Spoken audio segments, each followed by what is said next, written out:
Good morning. Good morning, everyone. Good morning. Good morning. Morning. Welcome to this third day of the course. Thank you Free very to much. choose whether to migrate or to stay. Thank you. Please, we kindly ask you to keep your microphone off. We really appreciate all your greetings and welcomings, but it is important for the whole understanding of the presentations that all the microphones are off, except for the speaker.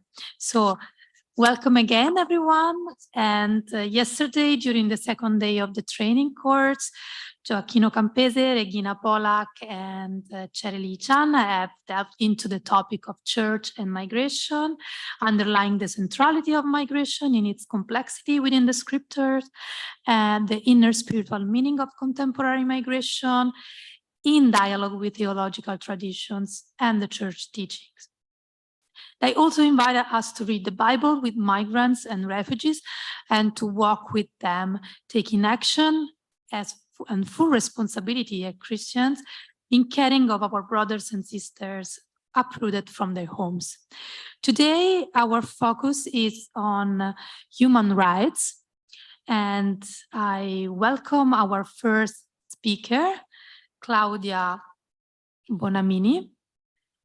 She has been working as policy advocacy and advocacy coordinator at JRS Europe since 2017. Before, she worked for about 9 years at the Belgian NGO Flemish Refugee Action, holding mainly policy and advocacy positions and specializing on the issues of access to protection for refugees, the asylum procedure, and EU asylum policy and legislation. She holds a degree in political science and a master in human rights and democratization. And the intervention of today will provide basic notions on the international legal framework and instruments on human rights, and then focus on asylum seekers and protection. So welcome to Claudia. Thank you for being with us. Thank you very much. Can you hear me? Yes, we can. Okay, thank you. Thank you very much. It's a pleasure to be here. Maybe before I start the presentation on today's topic, just very briefly, some words about JRS. JRS is the Jesuit Refugee Service. I'm sure many of you might have heard of it. We are present as an international organization in, I believe, about 60 countries worldwide. And in Europe, we are currently present in 23 countries. We work to serve, accompany, and advocate for the rights of forcibly displaced people, refugees, asylum seekers, and everyone who's forced to flee their countries. We do that in various ways, depending on the context, depending on the country where we are. Our mission is usually to be where no one else is, to be and to really work in very direct contact with refugees. We are providing reception shelters in many places. In other places, we work to accompany people in detention for migration reasons. We also do provide education programs in some places, vocational training, support to refugees and forced migrants to access labor market. So really, in many places, we are together with refugees and migrants from the moment they arrive in a new country until the moment they settle in the best case, or maybe sometimes when also they are returned, sometimes forcibly. So having said that, I will start the presentation. I'll try to share my screen. Bear with me a second because I have to see which screen I'm sharing. I'm working with the screens.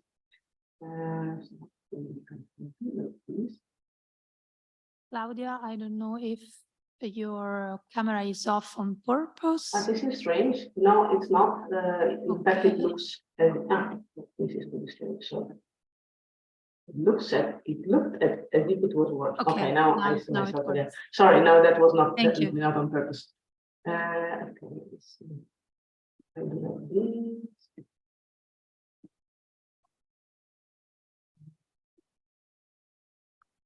Now I want to do like this.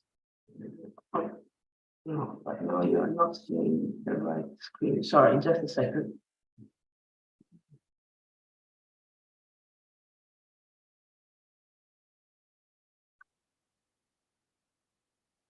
Are you seeing the full screen presentation? Yes, we can see it. Perfect. Okay. So I will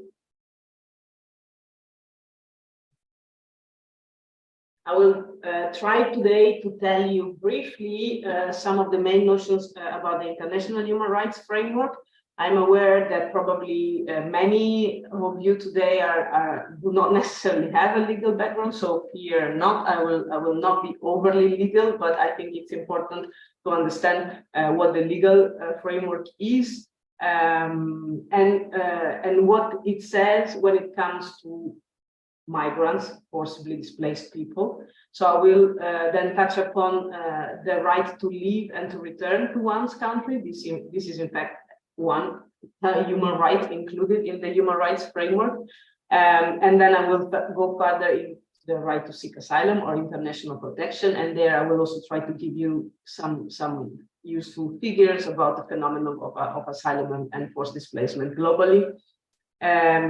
I will try to give you some notion of the issues that can arise when we talk about human rights in the context of migration. And then finally, I will touch upon some of the main challenges we see concerning forced displacement worldwide today. Now, a disclaimer, as was said in my introducing myself, I work only in Europe and in European context. So I already apologize for probably conveying often a bit of a Eurocentric or Western centric image of things. So apologies for that. I will do my best to be global in my messaging. So to start, the International Human Rights Framework. I put here on the slide the most important, I would say, the pillars of the International Human Rights Framework. It doesn't mean that these are the only international instruments. They have been complemented by other instruments, other conventions, also other. Even these conventions have been complemented by protocols often. But these, I would say, are the most important and are also the most widely ratified or signed by states globally. And in that sense, they belong to what we consider really also customary law and binding law for basically everybody on the planet. We started developing this framework in 1948. You can see it's in the aftermath of the Second World War, and that's very telling because a lot of these instruments were really came really to exist as a reaction of the horrors of the Second World War, the knowledge or the idea that those horrors should not repeat, never again. Unfortunately, we know that we didn't really succeed with that, but that's where they are rooted. In the International Declaration of Human Rights, this is really it sets out for the first time fundamental human rights to be universally protected. So these rights are the rights of every human being, and they are intrinsically connected with human dignity and the fact of being human. I will come back to some of the articles of the Universal Declaration later on, but it really covers all possible domains of rights, going from civil and political rights to also more economic rights. And this is a declaration. So in fact, legally speaking, it's a bit of a softer instrument. So then in the years that followed the declaration, the international community wanted to give itself also stronger instruments and develop covenants that would be more legally binding on states. It took some time, as you can see, because between 48 we only got to have these covenants in 76. It was not easy because these rights that are included in the two covenants that follow, so the International Covenant on Civil and Political Rights and the International Covenant on Economic, Social and Cultural Rights, are really very broad. So in the Covenant on Civil and Political Rights, this covenant deals with rights such as freedom of movement. This is something I will come back to. Equality before the law, the right to a fair trial and presumption of innocence, freedom of thought, freedom of conscience and religion, freedom of opinion and expression, peaceful assembly, freedom of association, participation in public affairs and elections. So you can tell these were very, very important rights that maybe in many places of the world, and definitely in Europe, these days we kind of give for granted a little bit. But obviously they were not, and they also are not still in many places in the world. There are also in the civil and political rights, we also have protection of minority rights. It prohibits arbitrary deprivation of life, of torture, or cruel or degrading treatment and punishment. It prohibits slavery and forced labor. It prohibits also interference with privacy, discrimination, advocacy of racial or religious hatred. So these are really, really very, very important pillars of civil and political rights that, according to the covenant, are the rights of everybody, everywhere. And it's important to say all states that are signatories and ratify this convention, they are obliged to also implement it and to make sure that those rights are real. They are not just existing on paper, and we definitely are not there in many places in the world.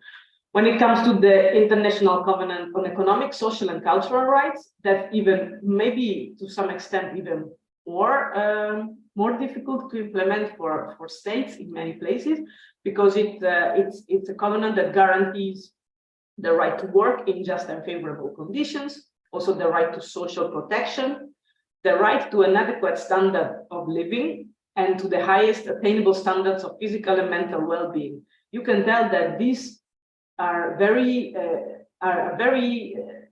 difficult. Let's say it requires really an effort and an active investment from countries and governments to make sure that these rights are really fulfilled. While to say, okay, we give the right to vote, it's, let's say, not easy, but it's relatively easy to say everybody can vote. We just say it and then we do it and everybody goes to vote. Not so easy in practice, but it's quite straightforward. But to say everybody has the right to an adequate standard of living clearly brings up a lot of questions about what is an adequate standard of living in the first place. Does it mean that countries need to ensure that everybody has a house, and what kind of house?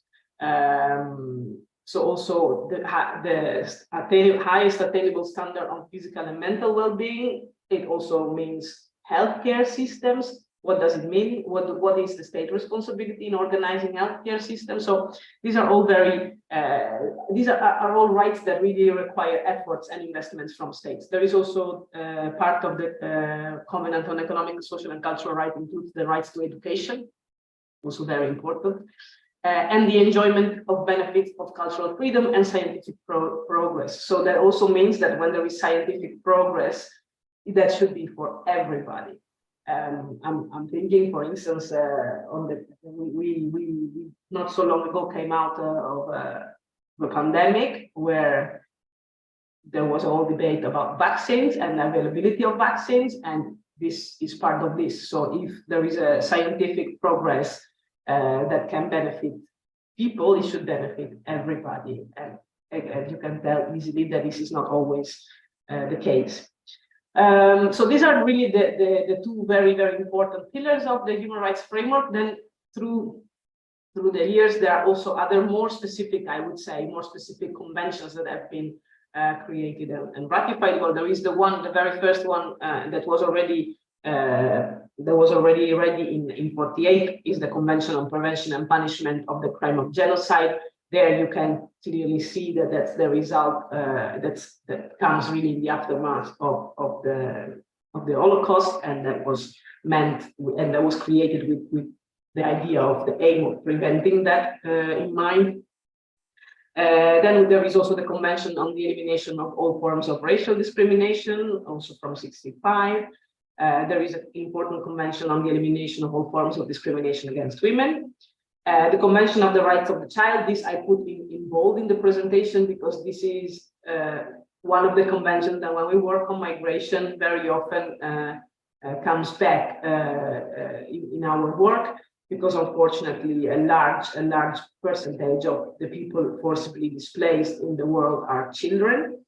And the Convention on the Rights of the Child is very important in that sense because it also clearly establishes that every action that will impact children needs to be assessed and decided considering what's called the best interest of the child.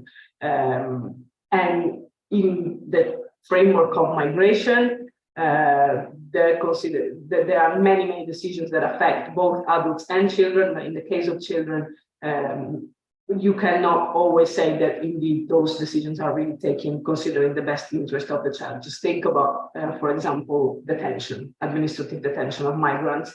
In many countries, children are detained in administrative procedures. So you can argue whether detention is ever in the best interest of the child. So these are the kind of questions that we also see when we work in the context of migration, and we apply human rights framework there. And there is also a Convention on the Rights of Persons with Disability. This is a more recent one, also very important, and definitely also very important in the case of when we work with migrants. So this was very briefly the framework on human rights internationally. I will try now to go a bit deeper in issues or human rights that are very directly linked with migration. And I would say the first one is clearly the right to leave and to return to one's country.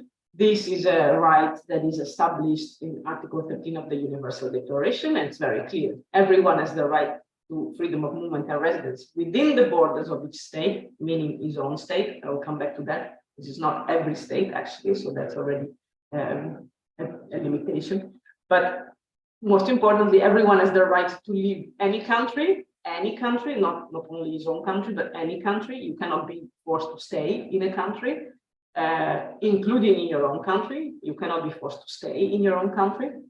That's very important when we think about refugees. I will come back to that. And also everyone has the right to return to his country. This might seem a bit obvious, but in practice, it's not always so obvious because there are many cases that we see where people maybe want to go back to their countries, but for many reasons, they cannot, either because they are maybe they don't have the documents, so their own country is not even recognizing them. Oh, sorry, just my camera was already off. Again, off.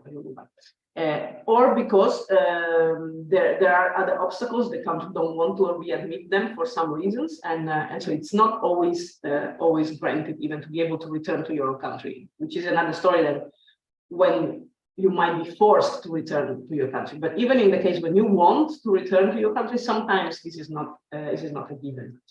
And well, of course, in the case of refugees, and I will come back to that, they simply cannot, they are unable, or they cannot go back to their countries because of the fact that they are refugees. I'll come back to that. So this was the article of the Universal Declaration, but as I said, that's a bit more. There was the first instrument, and also it's a bit more of a soft instrument. In the years that took between the declaration and the covenants, the different signatories and the different states went on the discussion, and they kind of realized that this right was very large as it was put in the declaration. States usually have they're very concerned about being able to control who comes in and goes out from their territories.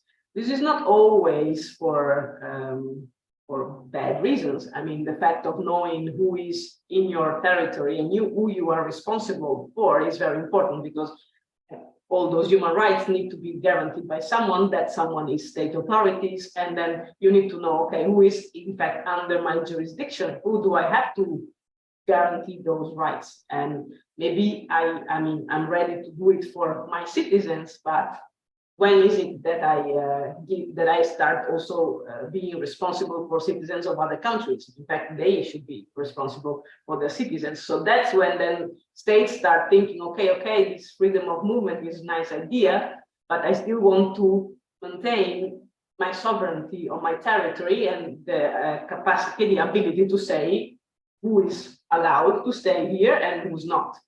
And that's where then you see that in the Covenant on Civil and Political Rights, already words appear, such as the yellow is mine. Everyone lawfully within the territory of a state shall have the right to liberty of movement in there. So before it was just more in the I will go back quickly to the previous slide so you can see. Before it was everyone has the right to freedom of movement and residence within the borders of each state. And now it's everyone lawfully within the territory of a state. So it means someone was being authorized to stay. Then in that case, if he or she is authorized, then they have the right to liberty of movement and freedom to choose his residence within that state. This is very important, because when I will go into telling you a little bit about what are the challenges for people on the move, this lawfully part is crucial. Then we maintain here that everyone shall be free to leave any country, including his own.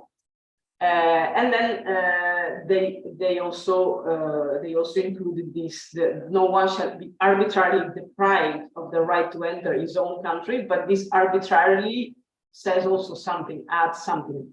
Before it was more absolute. Now, no, everybody has the right to return to their own country. Now they're saying, yes, you have this right, but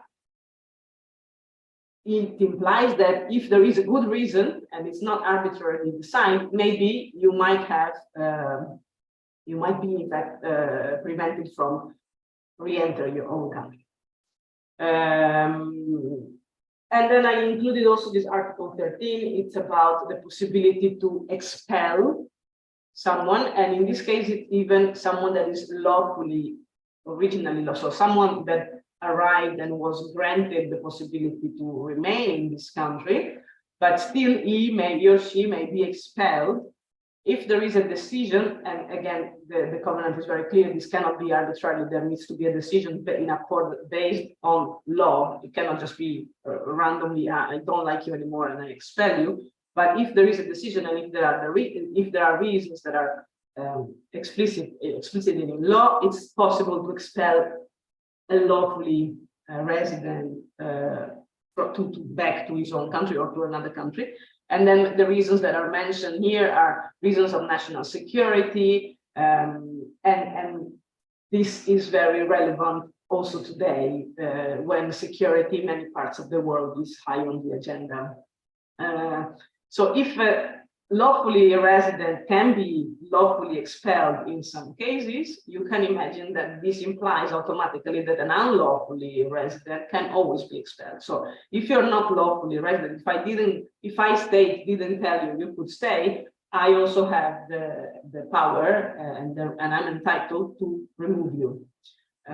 So returning people that are irregularly staying in countries is also some of the issues that we work a lot with, because there are many considerations concerned to that. Yes, you can stay, you can in fact return people, but you should do it in a way that still respects all their other human rights and dignity. So people have the right to leave their own country, to come back to their own country and to leave any country. People also everybody has the right to seek asylum. This right was included already in the declaration. You see it here, it's Article 14. Everyone has the right to seek and enjoy in other countries asylum from persecution. There is already in the declaration an exclusion clause here. The second paragraph says that people they are people who are prosecuted because of non-political crimes or for acts that are contrary to the purpose of principles of the United Nations cannot ask for them. So if you're fleeing your country because you're a criminal and your country is legitimately trying to prosecute you, then you're not a refugee. And also, if you commit acts that are contrary to the purpose and the principles of the United Nations, you cannot be eligible for asylum. In this article, it's still quite vague. What does it mean? Right to seek and enjoy asylum. What is that, and what is persecution? Now, the international community worked quite swiftly on this again in the aftermath of the Second World War to develop what we call the Refugee Convention, also known as the Geneva Convention of 1951. This is, as the name says, the Refugee Convention, so it is entirely dedicated to defining who is a refugee and what are then the rights of refugees. The definition of refugee, we find it in Article 1A. I put it there. So there are various elements that are important for this definition. So it's someone, the refugee is someone who is owing a well-founded fear of being persecuted. So there must be or persecution that has happened already in his country of origin, or a risk, a very well-founded risk that this will happen. And this persecution is connected, has to be connected with one of the following grounds. So it's a well-founded fear of being persecuted for reasons of race, religion, nationality, membership of a particular social group, or political opinion. So these five, the persecution that has to be shown, that is that the person fears, needs to be linked to at least one of these grounds. Race, I would say, is relatively easy to understand, and unfortunately happens quite often. I mean, when I give examples in training, usually I refer to the genocide in Rwanda. It's a very clear, because race has to be seen as broader, there is no scientific definition of race. So race, it means race, ethnicity, groups that are considered different, ethnically different in a society. So usually I refer to the situation of the genocide in Rwanda to show where what's a clear example of persecution because of reasons of race. Religion, again, I think it's also quite well self-explanatory and unfortunately also relevant for us Christians, as Christians are also targeted in several places because they are Christians. Of course, it's not only Christians that are persecuted for reasons of religion. Obviously, the Holocaust was also what inspired this convention, and there are many other examples. Nationality is a bit of a more blurred ground. One can think about the situation that arose when the ex-Soviet Union broke down, or another example in Europe is also the situation in ex-Yugoslavia. When these countries broke down, they broke up in many different other countries, and it happened that people living in one new country didn't have the nationality, or had the nationality of another country, and then there could be tensions arising from that. Very often, nationality and race or ethnicity are connected. Not always, but they can be connected. So in some cases, these grounds are a bit blurred with each other. Membership of a particular social group. This was, I would say, a very, very innovative idea of the state parties that created the convention in 1951, because it left it a bit open. Examples these days where refugees are persecuted for being members of a particular social group are in fact all the examples that are related to gender-based persecution. So the fact that women in many countries are persecuted or are victims of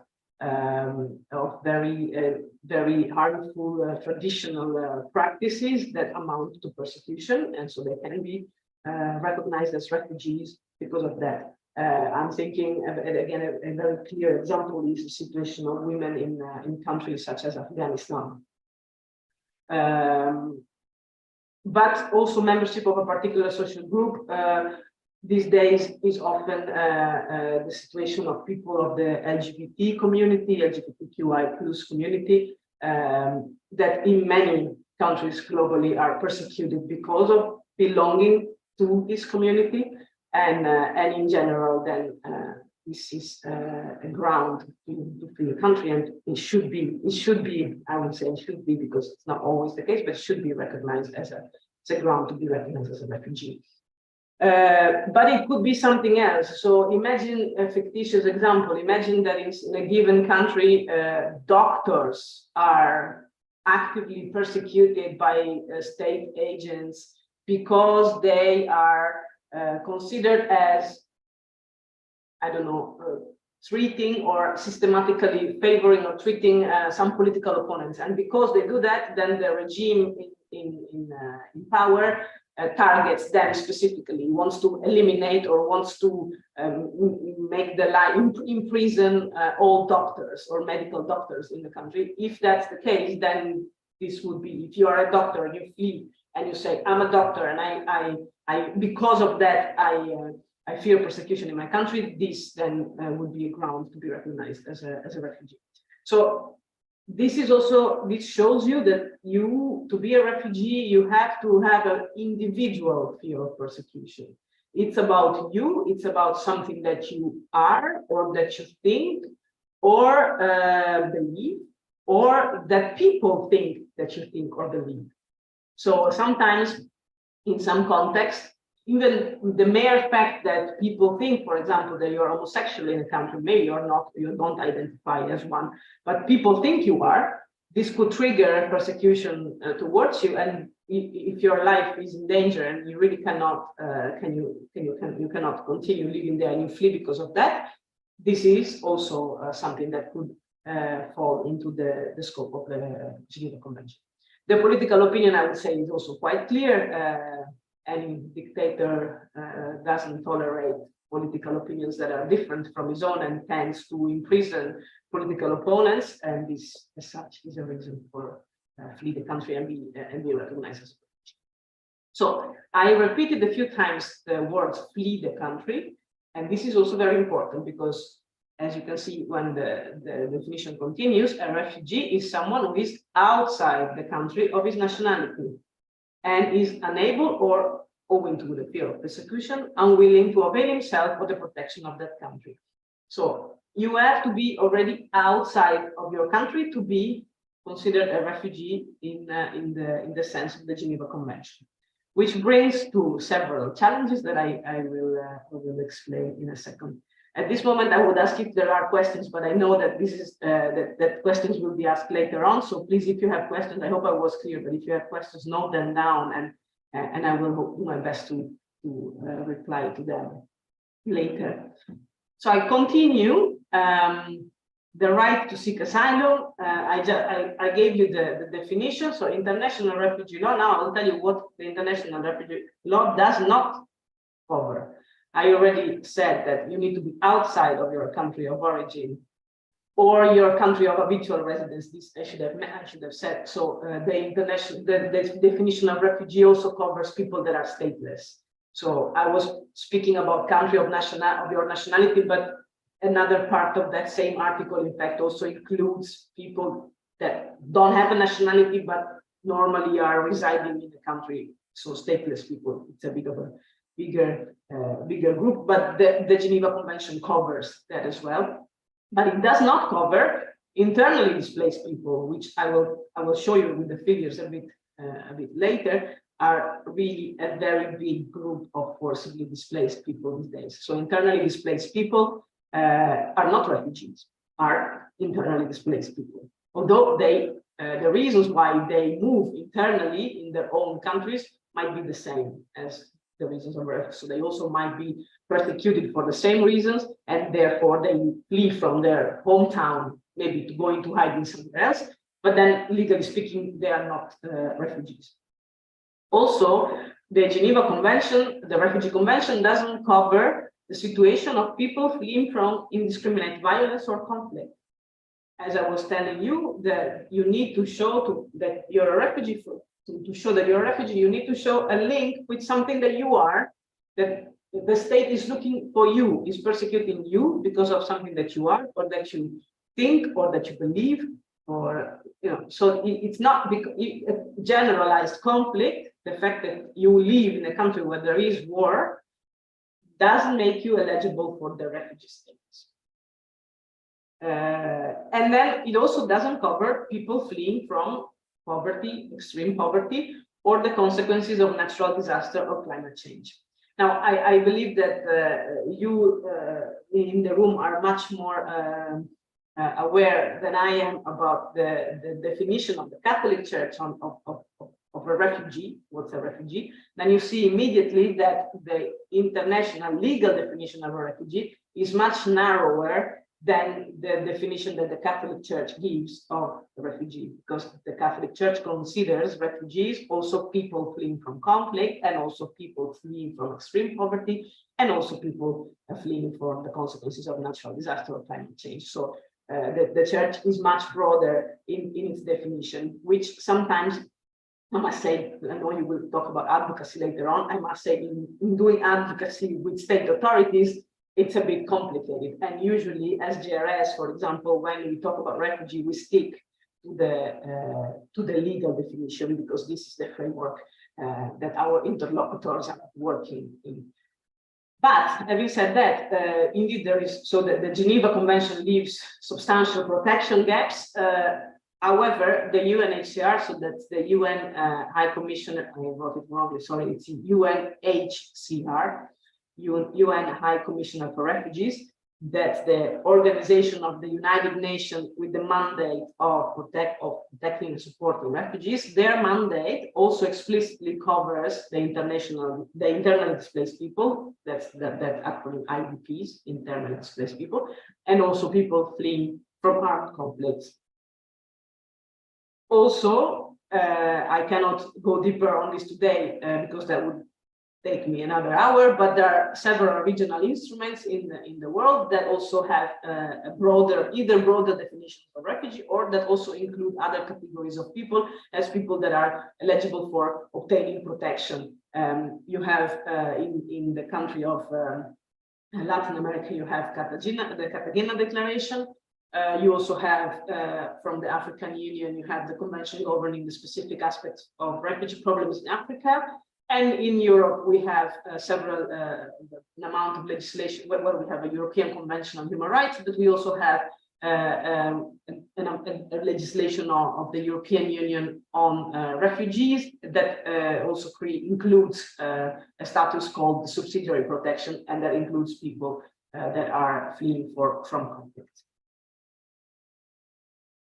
So, to conclude a little bit on the right to seek asylum, I just wanted to make sure that you understand that there is a right to seek asylum that was already in the Universal Declaration, but that's not the same as the right to obtain asylum. You have a right to seek it. Doesn't mean that you will get it. And how does that happen then? Well, there are a very large amount of different procedures in different states that one has to go through to be recognized as a refugee.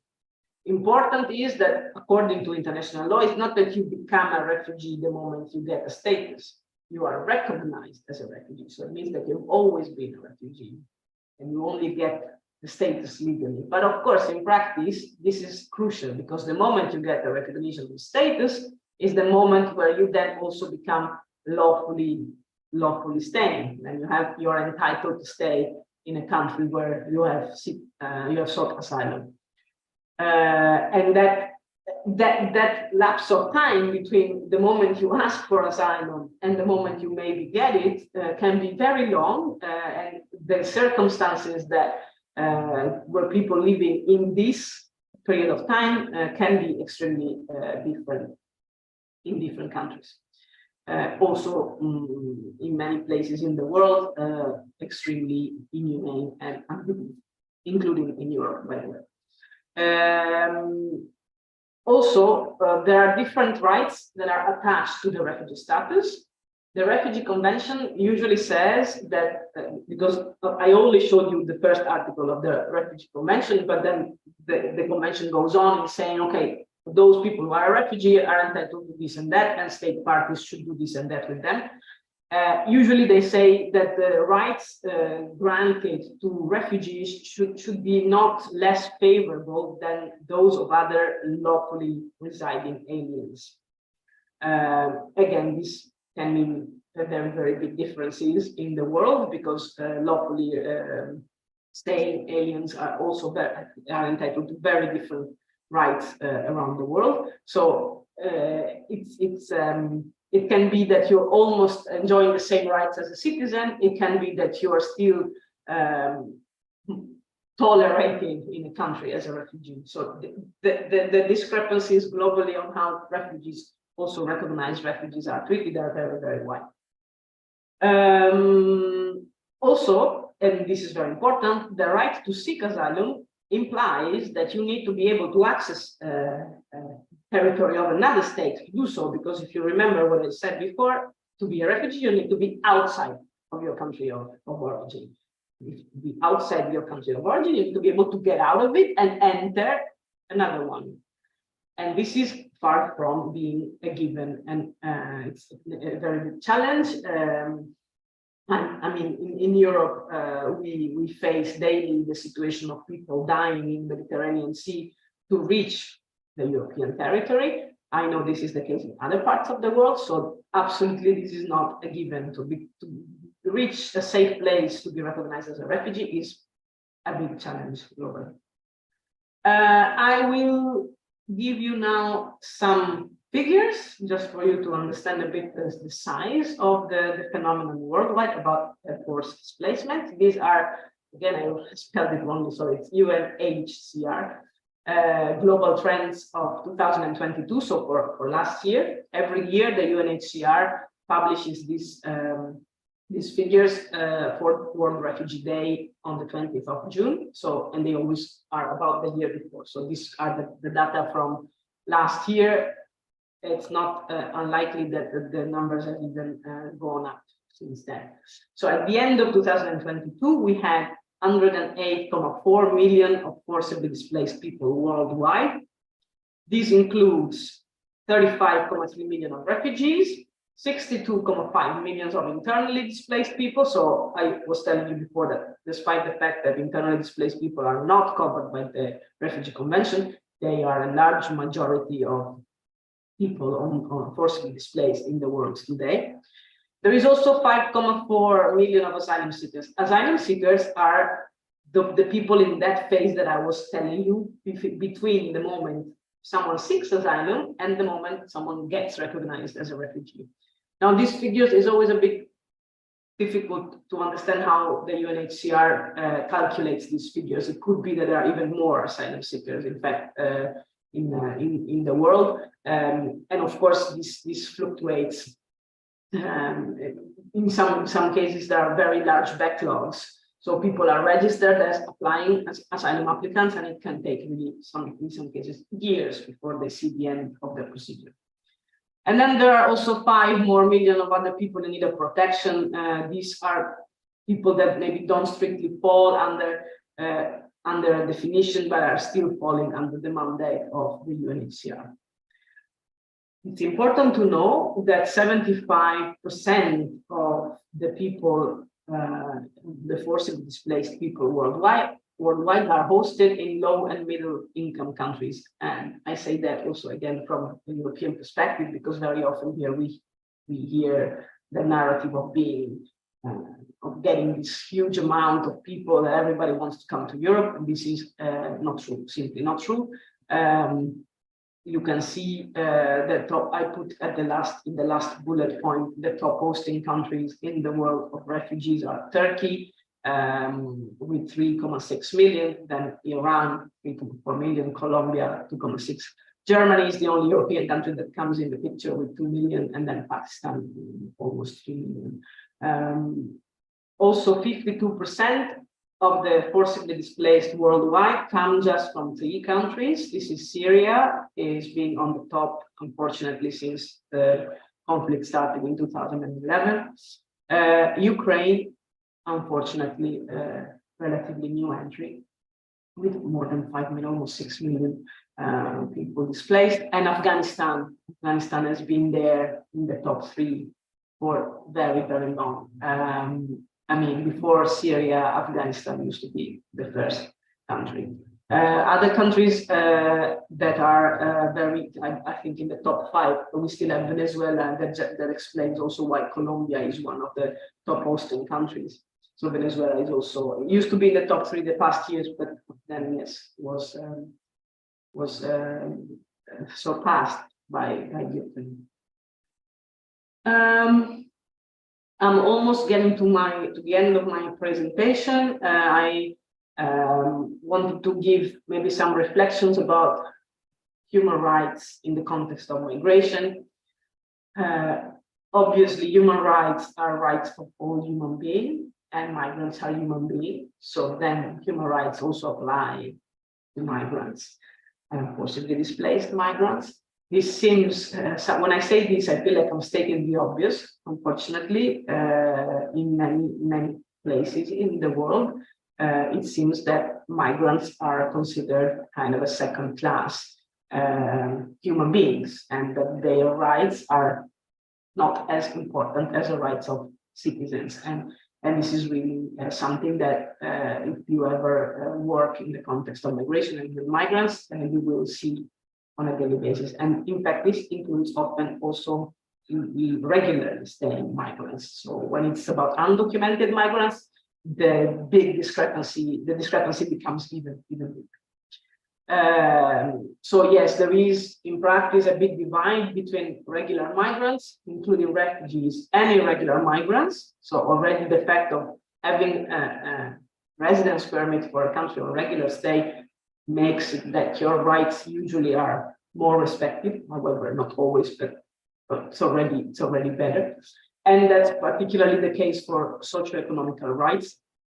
So usually when you are at least a regularly resident migrant or a recognized refugee, you get then the access to the labor market, and you get the access to, if there are in the country where you are, housing schemes for citizens or healthcare. Usually as a refugee or a regular migrant, you get rights that are similar to those of citizens, usually.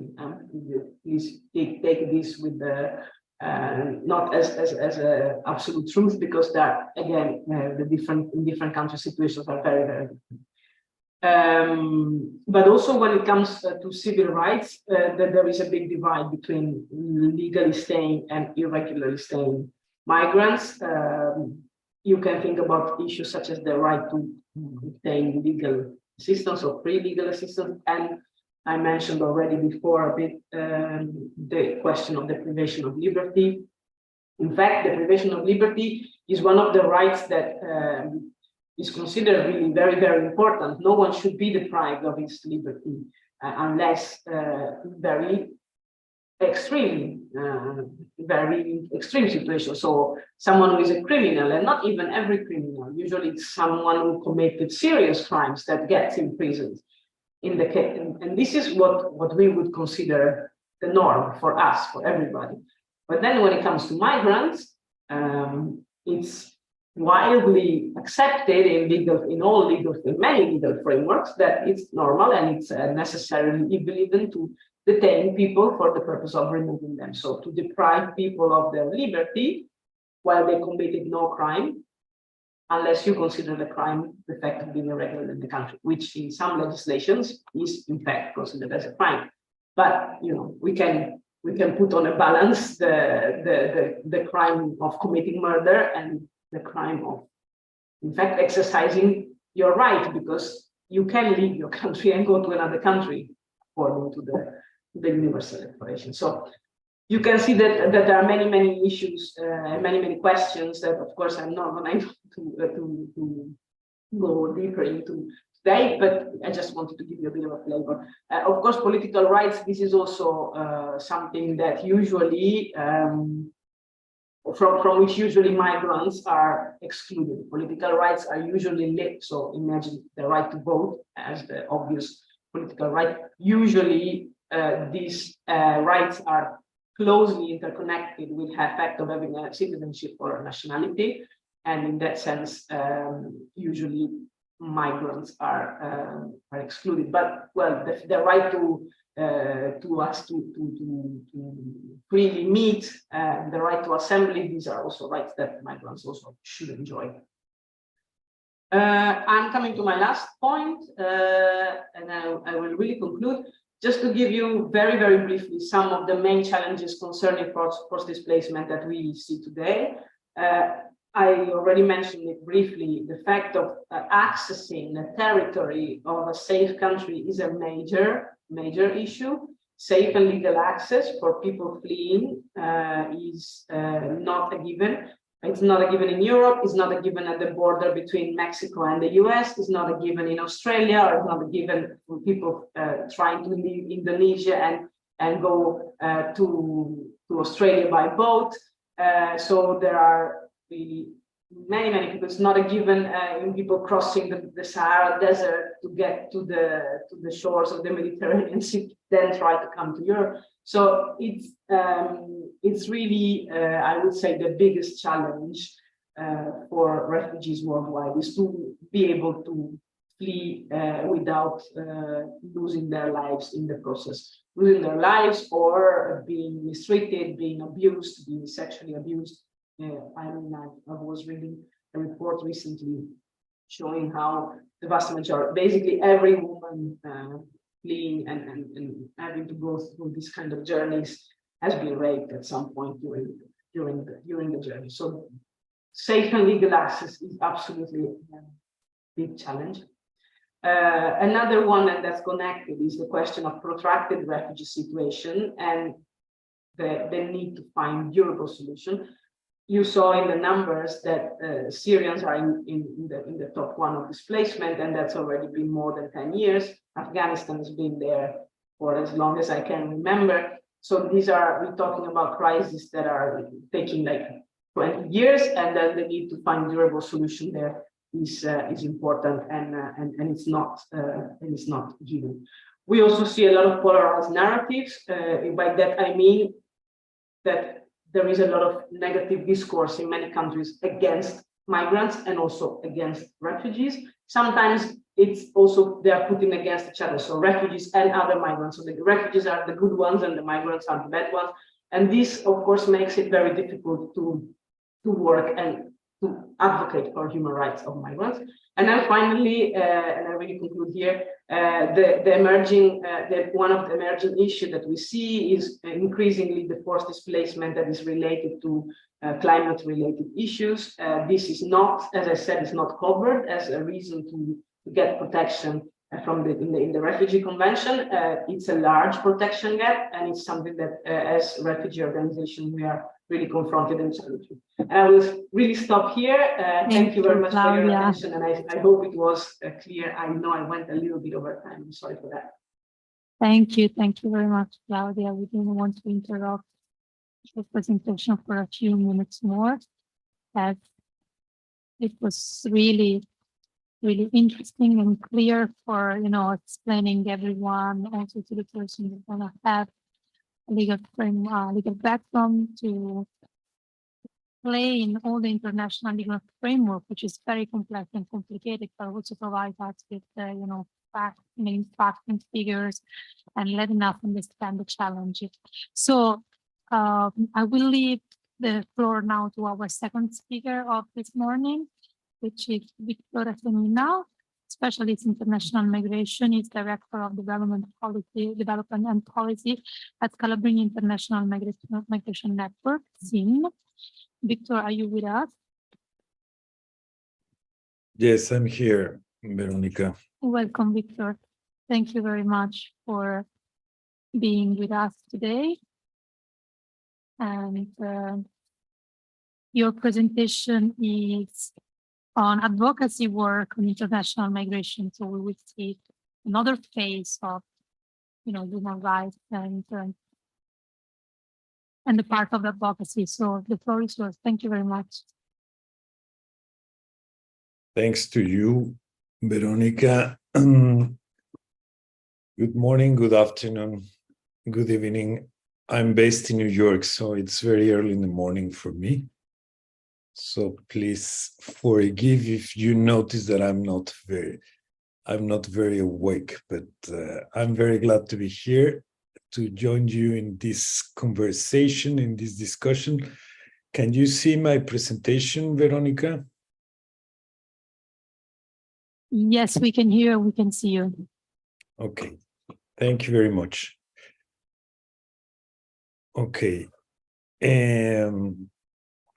I have named the presentation Advocacy Work on International Migration and Faith-Based Organizations, bearing in mind that you are the first responders in many cases attending or helping people on the move.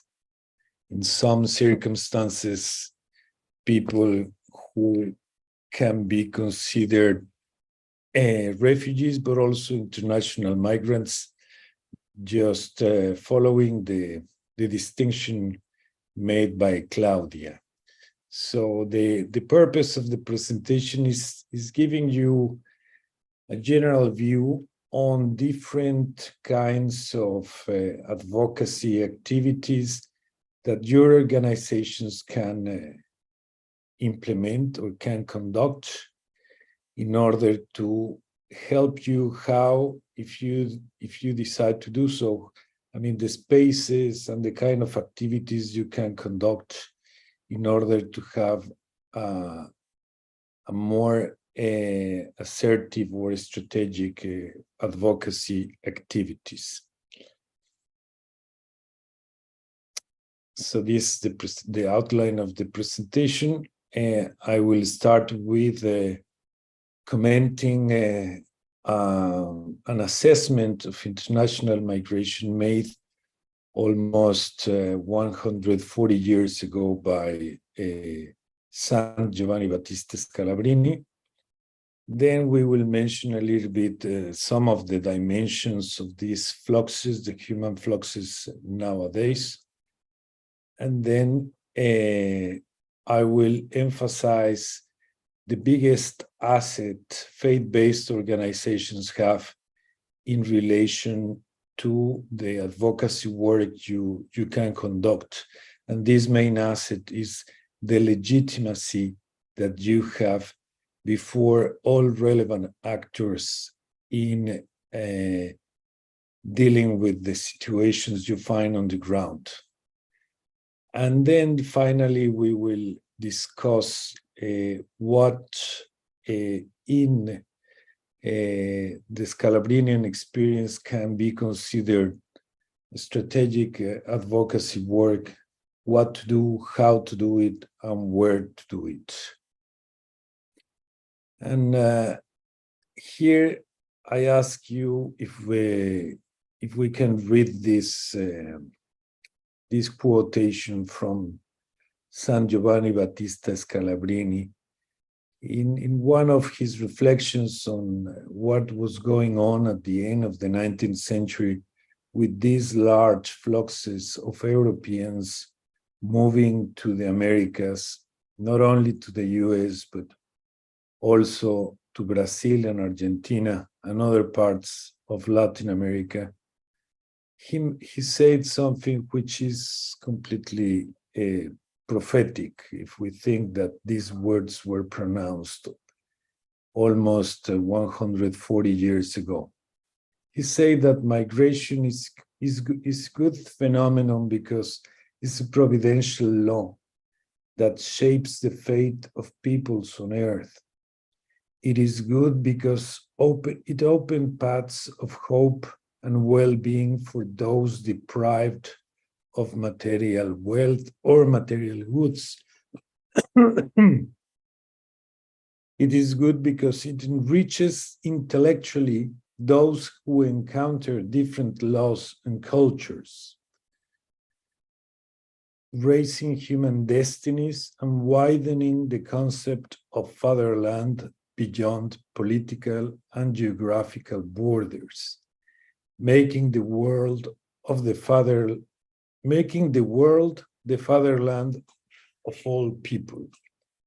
So here we can identify very well, first of all, the universalism of that inspired Saint Giovanni Battista Scalabrini in the foundation of the Congregation of the Missionaries of St. Charles Borromeo. And we can also identify the idea that San Scalabrini had very in line with what is called in philosophical thought the cosmopolitan tradition, the idea that the world is indeed the bigger fatherland for all people on earth. So these two aspects, the universalism and the cosmopolitanism of San Scalabrini, are basically two of the main, let's say, philosophical foundation in the development of the human rights law that did not start with the approval of the Human Rights Declaration, but of course it started much earlier. But he was very aware that these two elements were essential to conceive how people should serve migrants or people on the move. These are the two foundations that will help them to advocate for their rights in any country and at any given time. This is, you are seeing the map where the Scalabrinian congregation has presence, because precisely this universal and cosmopolitan conception of the work that has to be done in favor of people on the move led him to create a congregation that right now is present in 39 countries, most of the Americas, as you can see, many places or many countries in Europe, and also you have in Africa, in South Africa, in Mozambique, in Uganda. We have now presence in India, in Vietnam, in Indonesia, in the Philippines, and in Australia, and also in Japan. But not everybody agrees with Sant Scalabrini, of course. As Claudia mentioned it before, we can identify very polarized narratives, and many of these narratives are using migrants and refugees alike as scapegoats in order to justify all the problems or the crisis that receiving societies experience by receiving them. I want to show you these policies, reactions, narratives are on the rise. Anti-migrant policies, reactions, narratives are on the rise worldwide. A phenomenon which is not new in the history of international migration due to a complex combination of factors. So what explains these anti-migrant narratives? in some cases, you have limited resources and capacities in destination countries. Nowadays, we can say that in most countries, you have a limited capacity, especially from state institutions, to provide all the services and to enact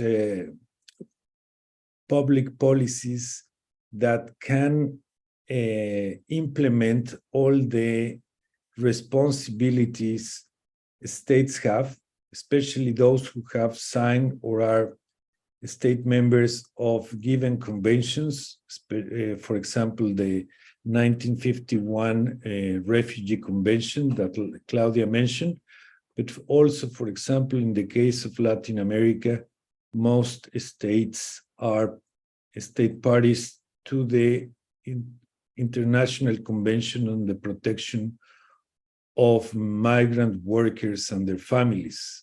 But many of them lack enough institutional and budget capacities to implement the required policies. Then also we have the political calculations from governments and political parties. In many cases, you can find governments that might not be anti-migrant and might be willing to implement policies in favor of migrants, but they are very scared that by doing so, they can lose the next electoral cycle in which they are. So they prefer not to act or to act in a very limited way. And also you find the political parties that profit and instrumentalize the anti-migration attitudes in society in order to gain power in their respective political system. Then also you have countries that openly say that they want to keep a racial and cultural homogeneity. They don't want to have people from other cultures and people who look different to them, because the homogeneity of a given society for them is a big value that they are not ready to sacrifice.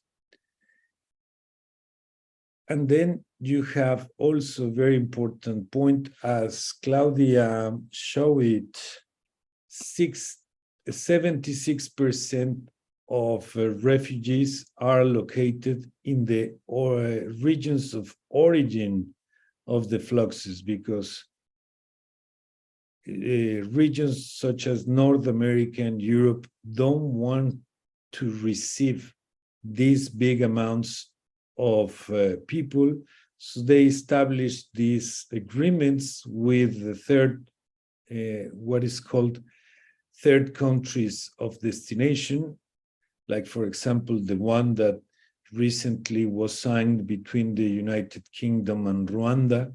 So those who want to, those who seek asylum protection in the UK are sent to Rwanda to process their application, and they don't reach British soil and they stay there. And if you see the priorities of international organizations, they emphasize a lot the need to keep people on the move in the regions of origin of these fluxes. That is, for example, if you have, in the case of Latin America, you have a Venezuelan exodus right now. Almost 88 million people are thought to be abroad from Venezuela. Well, international organizations and countries such as the US try to contain this movement and to keep it in Latin America. That is why Colombia is the third country receiving the largest number of asylum seekers and international migrants. So this is called, in the academic literature, the externalization of borders.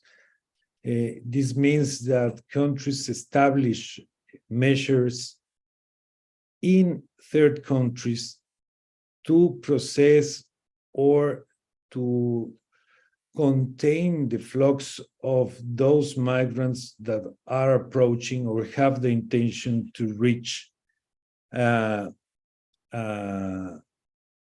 typical developed country destination. This is, for example, when I mentioned that anti-migrant reactions are not new, you can see on the left a cartoon drawn in the 1850s that depicts the Irish, typical Irish migrant and the typical German migrant as a huge threat to the American democratic system. If you can see here, you can identify in the center how the two of them are stealing a ballot box. And this is precisely because the Irish is very attached to whiskey, to Irish whiskey, and the German one is very attached to the lager beer. And because of this incapacity to control this affection, I mean, they constitute a serious problem for the American democracy, because they are going to steal and they are going to break basically the electoral system of the US. This was 1850, and this one is the cover front of a New York City tabloid called New York Post. And you can see the headline is "Financial Tsunami from Migrant Crisis Will Bury City." The mayor of New York City warns. Adams, this is the mayor of New York City. And of course, it's border storm, so it gives you a very apocalyptic depiction of the migration flux that is arriving to the city. It has to be mentioned that the city of New York is doing a huge effort in hosting over 100,000 migrants.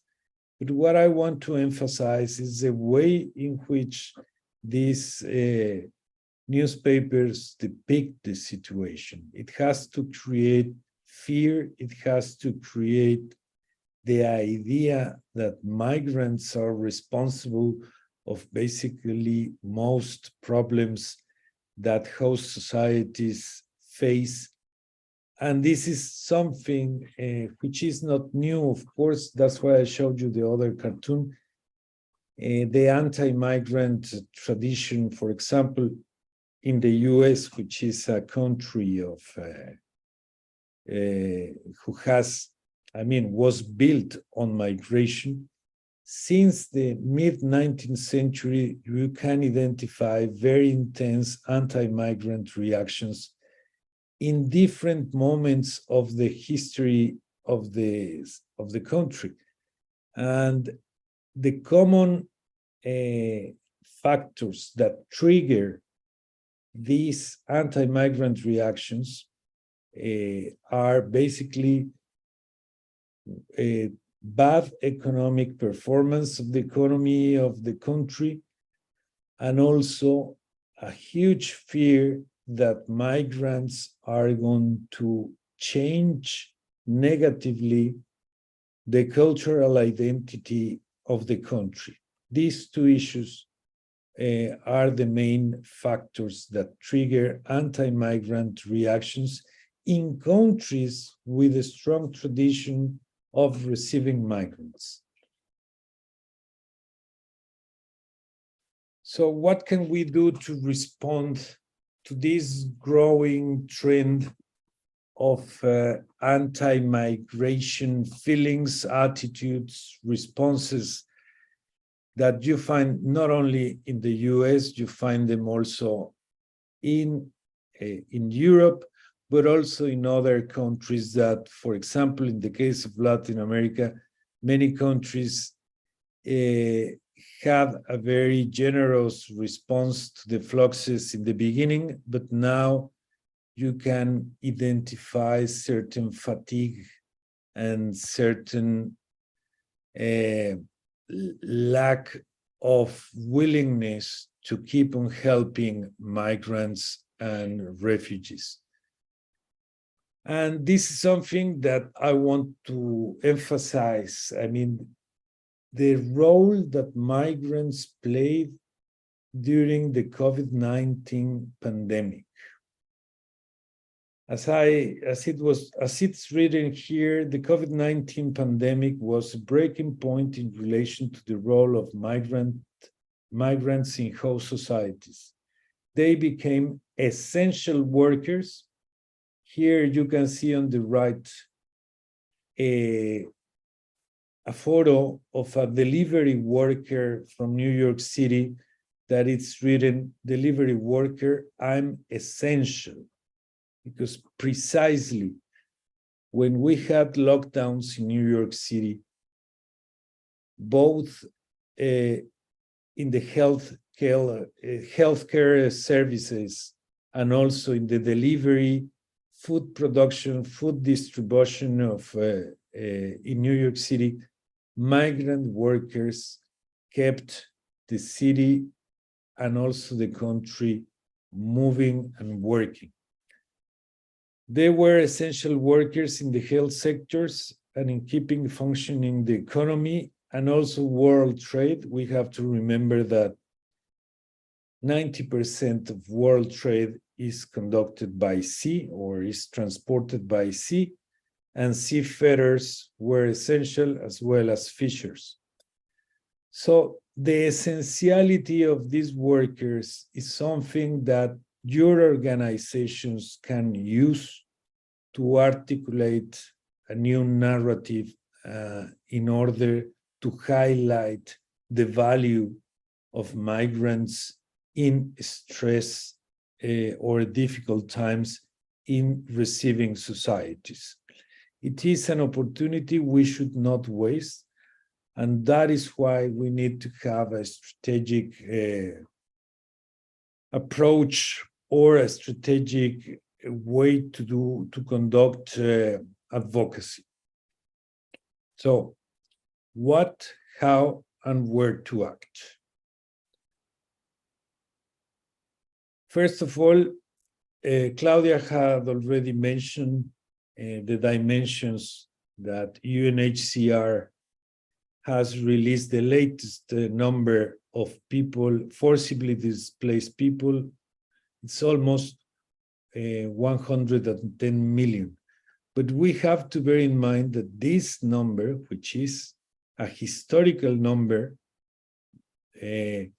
has increased in at least 50 million in the late 10 to 15 years. So the trend is very striking because is the increase is, the curve is going in a very how can I say, pronounced way. So the numbers of people who are going to be forcibly displaced are expected to increase in dramatic ways. According to IOM, 281 million people are international migrants. That means 3.6% of world population. So it's not, in proportional terms, it's not a big number. And we have to bear in mind that thanks to these migrants in the world economy, $647 billion are sent to the origin countries. That is a huge amount. In many countries, the income that households receive from remittances is the largest source of foreign currencies for these economies. And as I was mentioning, these numbers will tend to increase due to demographic changes, labor demands, social networks, geographic proximity, lack of economic opportunities. Paradoxically, stricter migration policies and border controls tend to increase in some context, especially when you have large geographic borders, tend to increase the migration fluxes. Armed conflicts, both domestic and international, political instability, organized crime, and generalized violence in certain countries, negative effects of climate change, such as droughts, floods, rising international prices of food, extractive activities in certain countries rich in natural resources, mainly mining and exploitation of oil, for example. Labor automatization that is going to kick out of the labor market many millions of people. That's what it's expected. Or also what we are seeing now in some regions or in countries, recessions or even economic depressions according to the economies. This is the first, that was the first point I wanted you to bear in mind, to have a view. But I want to emphasize, when you are thinking of conducting advocacy activities, this is the main issue you have to bear in mind. First of all, because you are the first responder to humanitarian crisis, and you are the ones who provide the first help that people on the move receive, such as shelter, food, clothing, health services, and other kind of aid, you gain or you earn the trust of people on the move, and this allows you to have access to privileged information because people trust you, people share with you the hardships they have passed through, and also the things they have seen and the things they think they can be done in order to improve their conditions.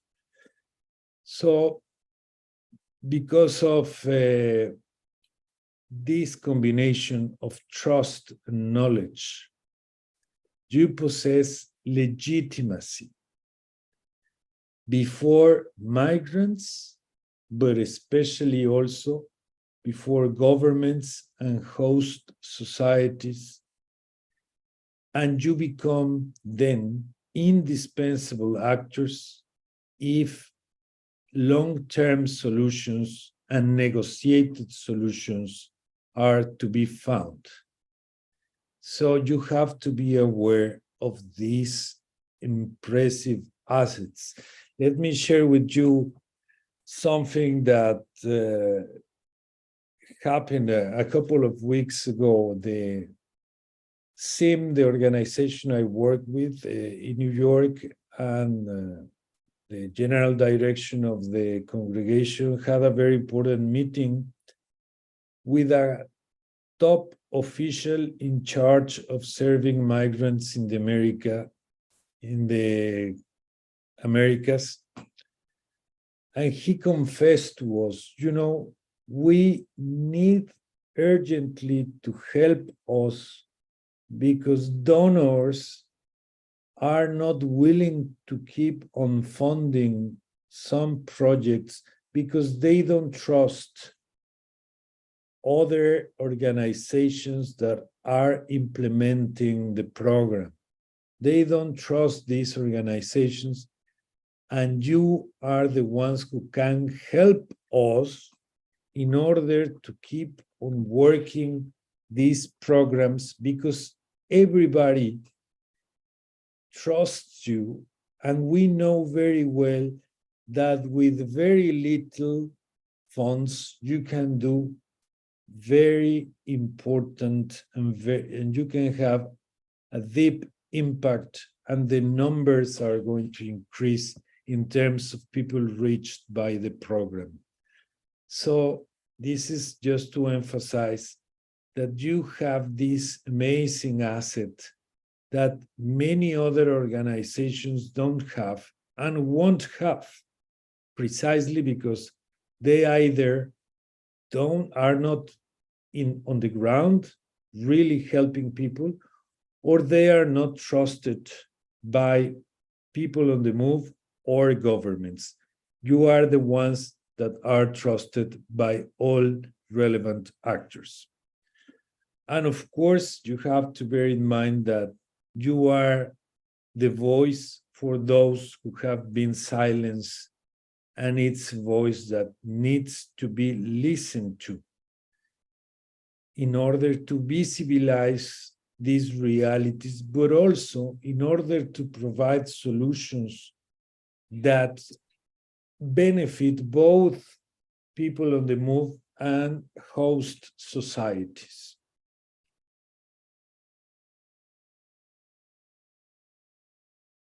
So with these 2 points, we will start seeing what advocacy really means in relation to migrants. As most of you are aware, advocacy comes from Latin advocare, which is basically giving my voice to other person in order to help this person. That is the Latin origin of the word advocacy. And this is precisely what you can do in order to help those who don't have a voice, especially those who are in irregular situation and are very afraid of raising their voice because they are afraid of being deported or put in jail or to suffer other kind of violences. So advocacy means to promote the full respect of migrant rights, regardless of their migratory status. As Claudia mentioned, it's very difficult, but in principle, according to the Human Rights International Law, the universality of rights implies that your legal or migratory status does not deprive you from the rights you can ask to the government in the country you are to be respected. Also, to make governments and other actors accountable for migrants' rights violations. I mean, you know much better than me what examples can come to your minds when I mention this, but I mean, any kind of social service or, for example, police brutality or corruption in authorities that do not want to respect your rights, you are the ones who can take these issues and present them to the proper authorities in order to finish or to repair the situation. To actively participate in legislative and executive processes related to migration, as well as in international negotiations. Here, of course, I'm thinking of if a given country is about to pass a migration or a refugee law, you can participate in the legislative process by providing inputs or by establishing alliances with other NGOs in order to make a stronger case in favor of migrants and refugees. Also, in many countries, there are mechanisms, established institutional mechanisms of dialogue between civil society and governments in relation to migration and refugee issues. So when a government, especially when a new government is about to take, to inaugurate power in a given country, you can actively promote the interests of people on the move by providing inputs that can shape the design and the implementation of a migratory policy.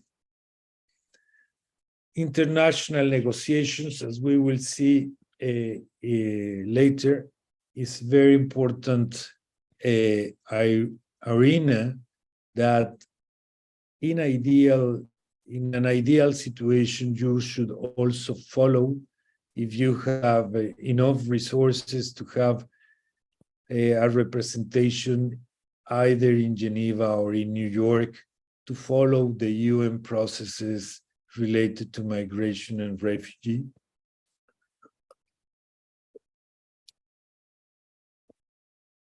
A very important part of the advocacy work in favor of people on the move is providing assistance, legal or paralegal assistance, in order to regularize their migratory situation, because in many countries what you find is that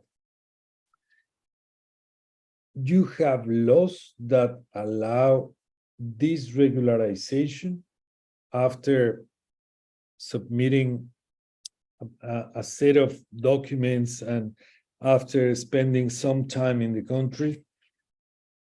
But the problem is that migrants don't have anybody who helps them in order to feel, but also to go through all this administrative bureaucratic process that can be very lengthy and can be exasperating. But if you help them to go through this process and they manage to regularize their situation, a completely new and better situation for them will come. And very importantly, to influence public debate in order to change or to counter toxic and xenophobic narratives.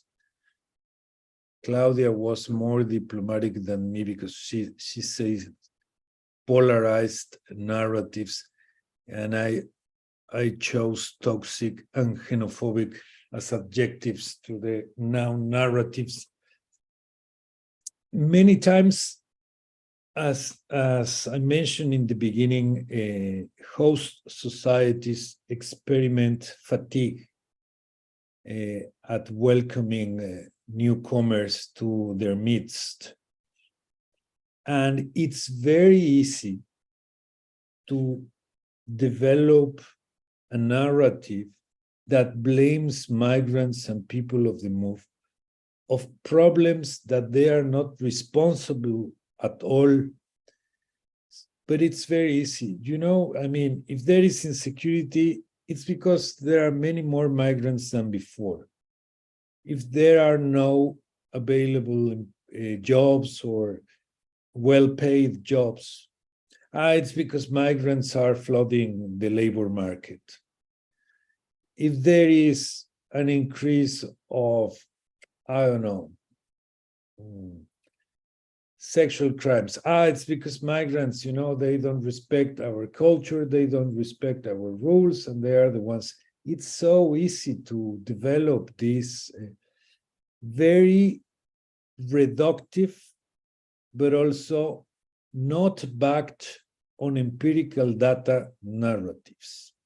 And that is why in influence this public debate with an alternative narrative, it's very important that you have accurate information, the one you can collect from your centers, but also you have to establish alliances with academic centers. I will refer to this a little bit later. So how we can conduct these advocacy activities? The main challenges in advocating for migrant rights. Well, the first thing that many times we forget to do is listening to migrants. This is the very first step, because they are the ones who know better than anybody what are the hazards, the dangers they have experienced, who are the responsible, the actors responsible in committing crimes or to exercise pressure on them. So we have to listen to them in order to know exactly what is going on and who is involved in the issues we want to change. Secondly, we have to know fully the national, international migration and also refugee laws. So Claudia mentioned very well the issue on refugees. And I don't know if she mentioned in the beginning of her presentation also the instruments related to international migration. But there are many, according to the Office of the High Commissioner of the United Nations High Commissioner for Human Rights, we have at least 16 international instruments that can be, at least parts of them, can be applied to migrants, even undocumented migrants. There is one convention, as I mentioned, dedicated specifically to migrant workers and their families. But unfortunately, developed countries don't want to sign this, and that's why you don't have Canada, US, of course, forget about it, but you don't have any European state as party of this convention. But in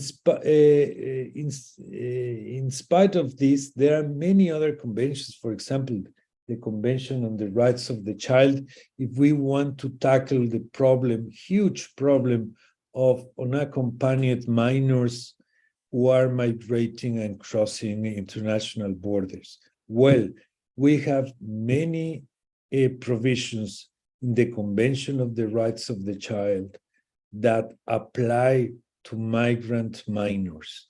And in fact, there is an opinion, a joint opinion published by the Committee on the Convention of the Rights of the Child and the Committee on the Convention of the the migrant workers and their families, dedicated exclusively to migrant children and all the responsibilities states have in relation to them. Thirdly, we have to establish strategic alliances with other NGOs, with relevant international organizations such as IOM and UNHCR. In some cases, these alliances, especially with international organizations, in terms of advocacy are not very promising, depends on the context, because of course these organizations cannot, they always try to avoid conflicts with the host country because they are intergovernmental organizations. Also, other relevant actors, especially public actors, that means different state institutions, in the judiciary, in the legislative, and in the executive. The three branches of the state powers have to be ideally reached. And this is an advice I would like to share with you. Some NGOs have the idea that they have to antagonize public authorities in order to do an effective advocacy work. And I will tell you, because I worked many years for a state institution, that many times that is not the wisest or the best strategy to follow, because in many cases, you are just going to denounce all the problems and all the omissions this institution is responsible for. And if you do not offer concrete ways of action, paths of action, it becomes almost like, how can I say? I mean, the institution can experiment a complete lack of interest to your demands, precisely because they don't have any incentive to engage with you in a productive dialogue. That doesn't mean that in certain contexts and under certain circumstances, protest has to be also done. But protest is the very last resource. Before you reach that point, I would suggest that a productive engagement where you, yes, you highlight the problem, but also you propose potential solutions, that is going to open more doors and will translate into concrete changes on the ground, that if you just limit yourself to publish press releases condemning and criticizing, and I'm not saying you should not do that, but I'm saying that if you try to engage in an assertive way with the relevant public institutions, you are going to reach, to obtain more results for the benefit of people on the move. Fourthly, as I mentioned before, very important that you document the facts and trends that are taking place. Veronica, how many minutes I have? 5 to 8 more minutes. Okay, perfect. Thank you. Fifth, you have to influence the debate, as I mentioned before. How? Ideally, by developing a communication strategy that includes social media, publications, radio, and TV interviews in order to counter the xenophobic narratives, and also to portray the phenomenon of migration as a human phenomenon. And a human phenomenon has per se, inherently, lights and shadows, because that is human. Humans are like that.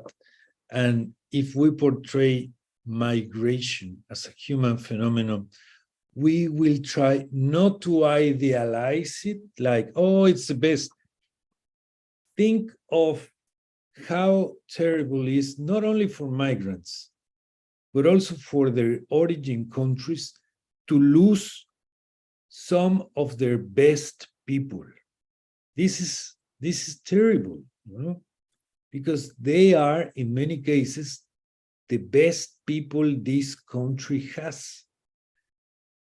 And in the long term, losing these people is a terrible loss for this country. And of course, losing or leaving their beloved ones behind is a terrible thing also for migrants. So we have to portray in all its complexity the problem, but also showing that we have many things in common with these newcomers in order to trigger empathy in the host society. I'm showing you some pictures of the United Nations, the UN Migration Network included the Scalabrinian entrepreneurship and employment social innovation model in the repository of practices of the UN Migration Network.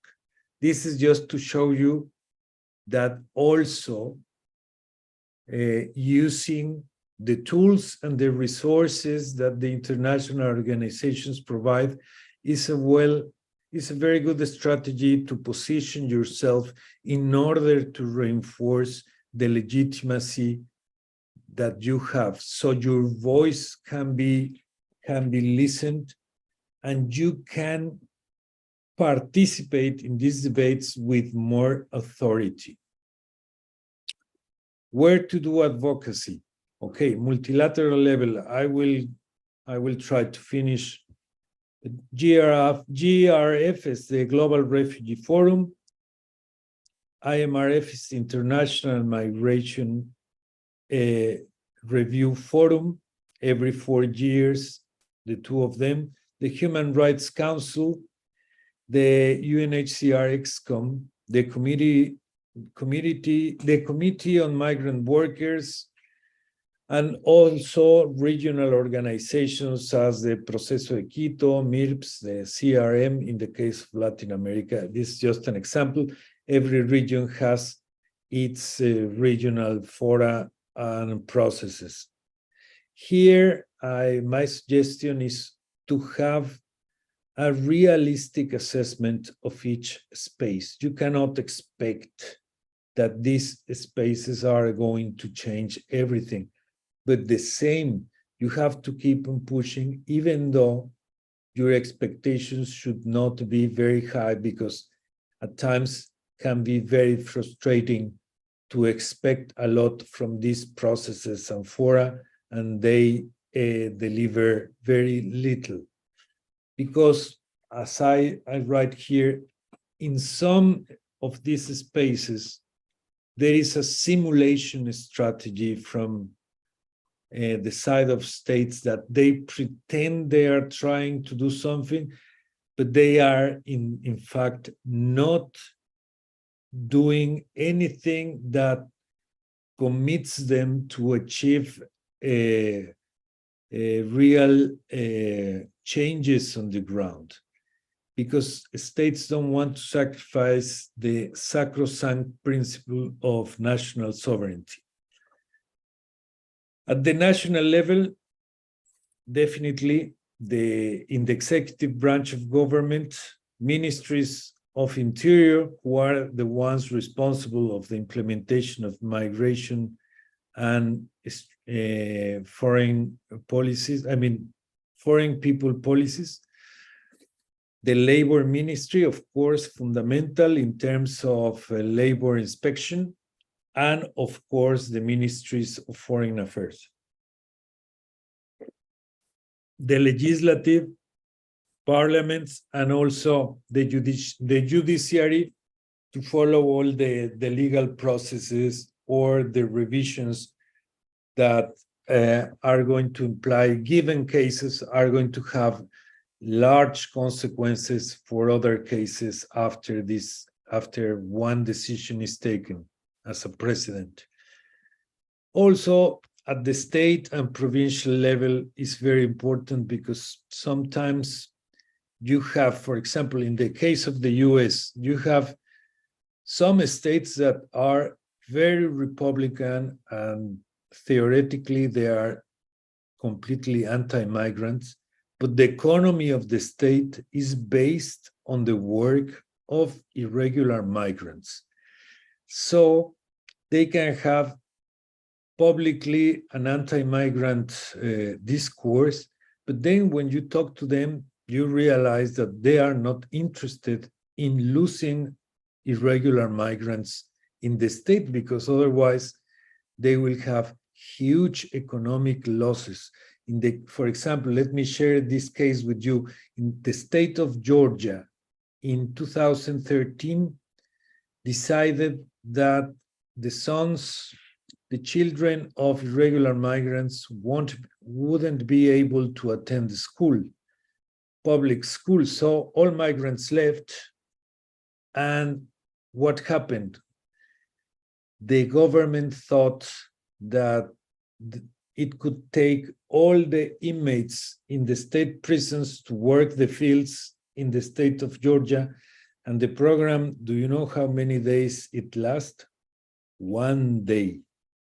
After 1 day of the program, no inmate wanted to work in the fields because, of course, it was an extremely difficult and heavy work. And that year, the state of Georgia lost around $8 billion because they couldn't collect anything from the fields. And in many cases, the local government. Thank you for this very important also example. I invite you to conclude. Perfect. You're running out of I'm time. finishing. No. Please just wrap up and then thank you. Okay. Just also the local governments are very important because many times they have very concrete, specific matches of needs, and they are open to help migrants because they need them for very specific reasons. And this is me in a meeting of the United Nations Migration Network, because as I mentioned to you, we try to capitalize all the opportunities to raise the attention of states of specific or more dramatic problems migrants are experiencing, and that is all. I will leave you just with a phrase of San Giovanni Battista Scalabrini. He said, if we are not where and when decisions on migrants are made, others are going to decide, and in most cases, they will do it against migrants and ourselves. That's it. Thank you, Victor. Thank you very much for this really intense presentation. It was very interesting and rich morning.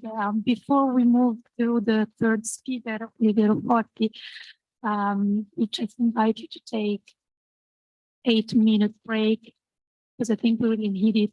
And we apologize with Olivia Forti for running a little bit late.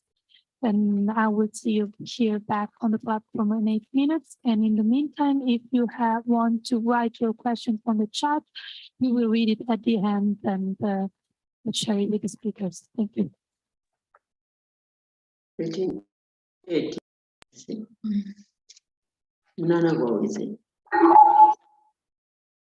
Grazie, Victor. Niente, Veronica. Sorry for interrupting you. No, it's okay, because I don't know, it's a vice to talk a lot. No. Everyone is really engaged and interested in that because also today all of you are providing many practical hints for everyone. Thank Excellent. you.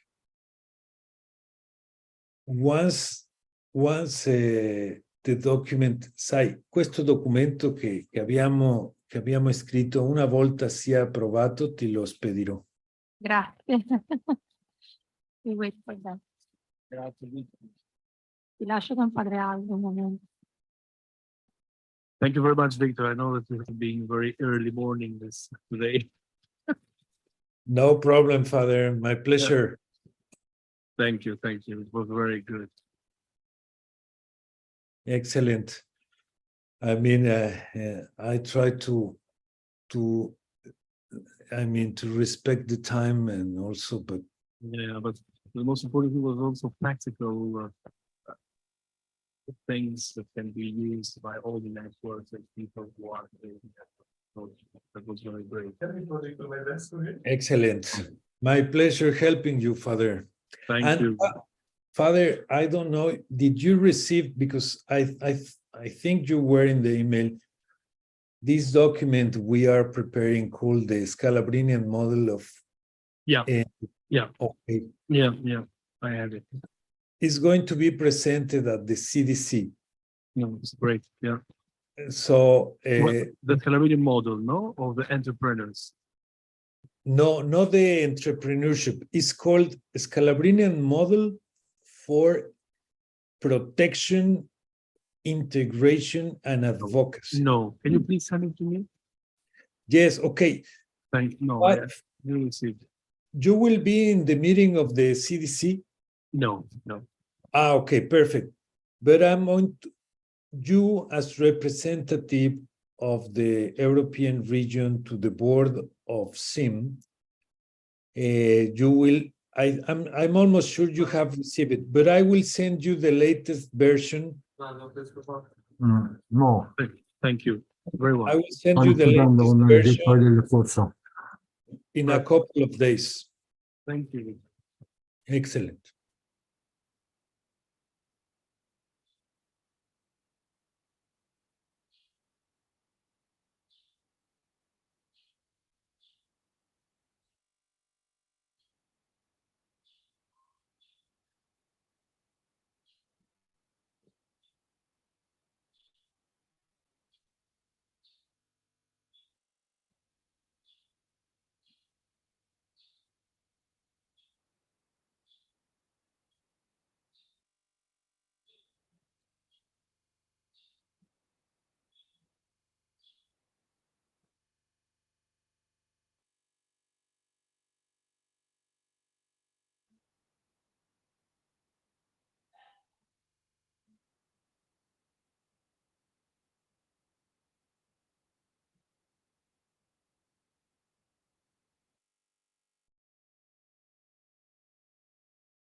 Buongiorno, mi sentite? Buongiorno, sì, sì. Eccoci bene, io ci sono quando volete. Okay. So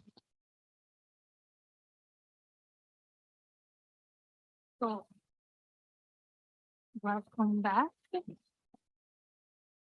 to our third speaker of the day, Oliviero Forti.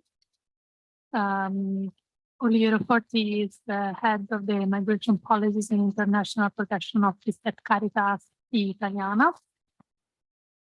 He has been dealing with human mobility issues for over 20 years, first as a researcher and consultant for several Italian universities, then engaging in institutional and advocacy activities at national and international level. So his presentation would focus on the Global Compact on Migration. Thank you, Oliviero, for being with us. Thank you to all of you. First of all, can I share my presentation? Yes, of course. Okay, great. You can do everything that follows. Okay, I'm going to push. Okay, yeah, we are.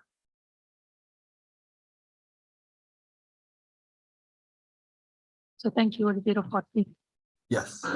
First of all, thank you so much for inviting me to this timely and important event. It's a very pleasure for me to share some reflections, some information about the issue of the Global Compact for Migration. I imagine that this one is a very famous document that you know very well, but today we are going more in deep about not only the contents, but even at the political level, the consequences of these documents at political level.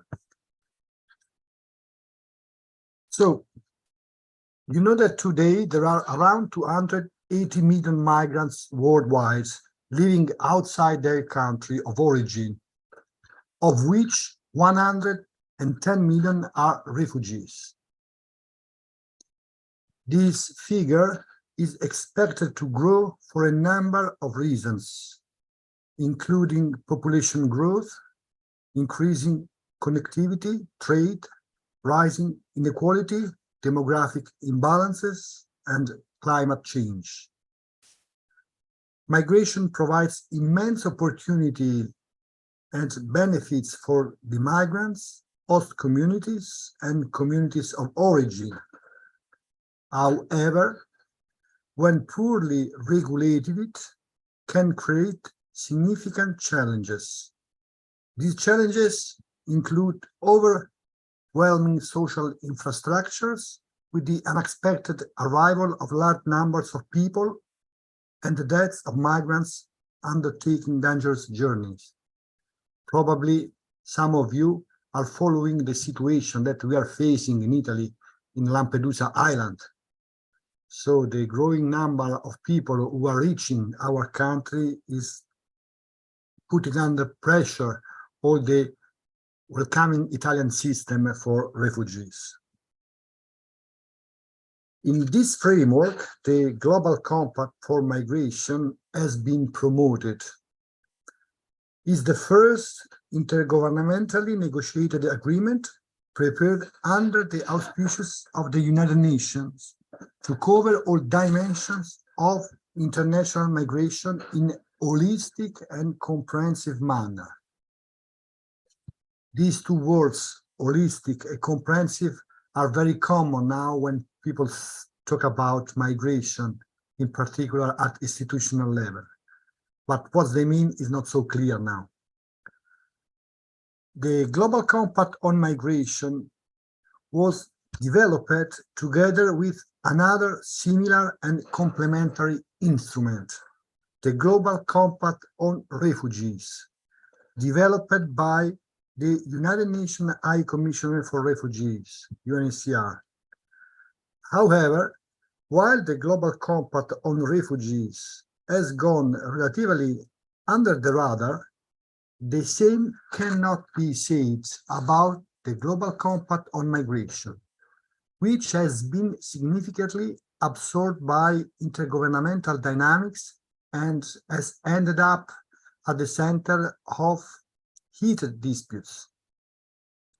Before the final approval of the Global Compact for Migrations, the Migrants and Refugees section of the Dicastery for Promoting Integral Human Development has published a set of 20 action points that provide concrete leads for implementing the 4 verbs welcoming, protecting, promoting, and integrating, the 4 verbs, as you know, of Pope Francis, in a public policy and in the attitudes and activities of Christian communities.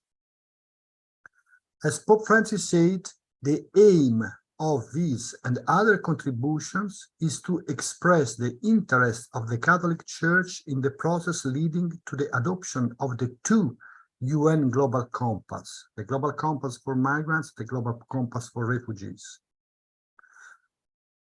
This interest, Pope Francis said, is the sign of a more general pastoral concern that goes back to the very origins of the Church and has continued in her many works up to the present time. In September 2016, the General Assembly decided, through the adoption of the New York Declaration for Refugees and Migrants, to develop a global compact for safe, orderly, and regular migration. The process to develop this global compact started in April 2017. On 13 July 2018, 1 year later, UN member states finalized the text for the Global Compact for Safe, Orderly, and Regular Migration.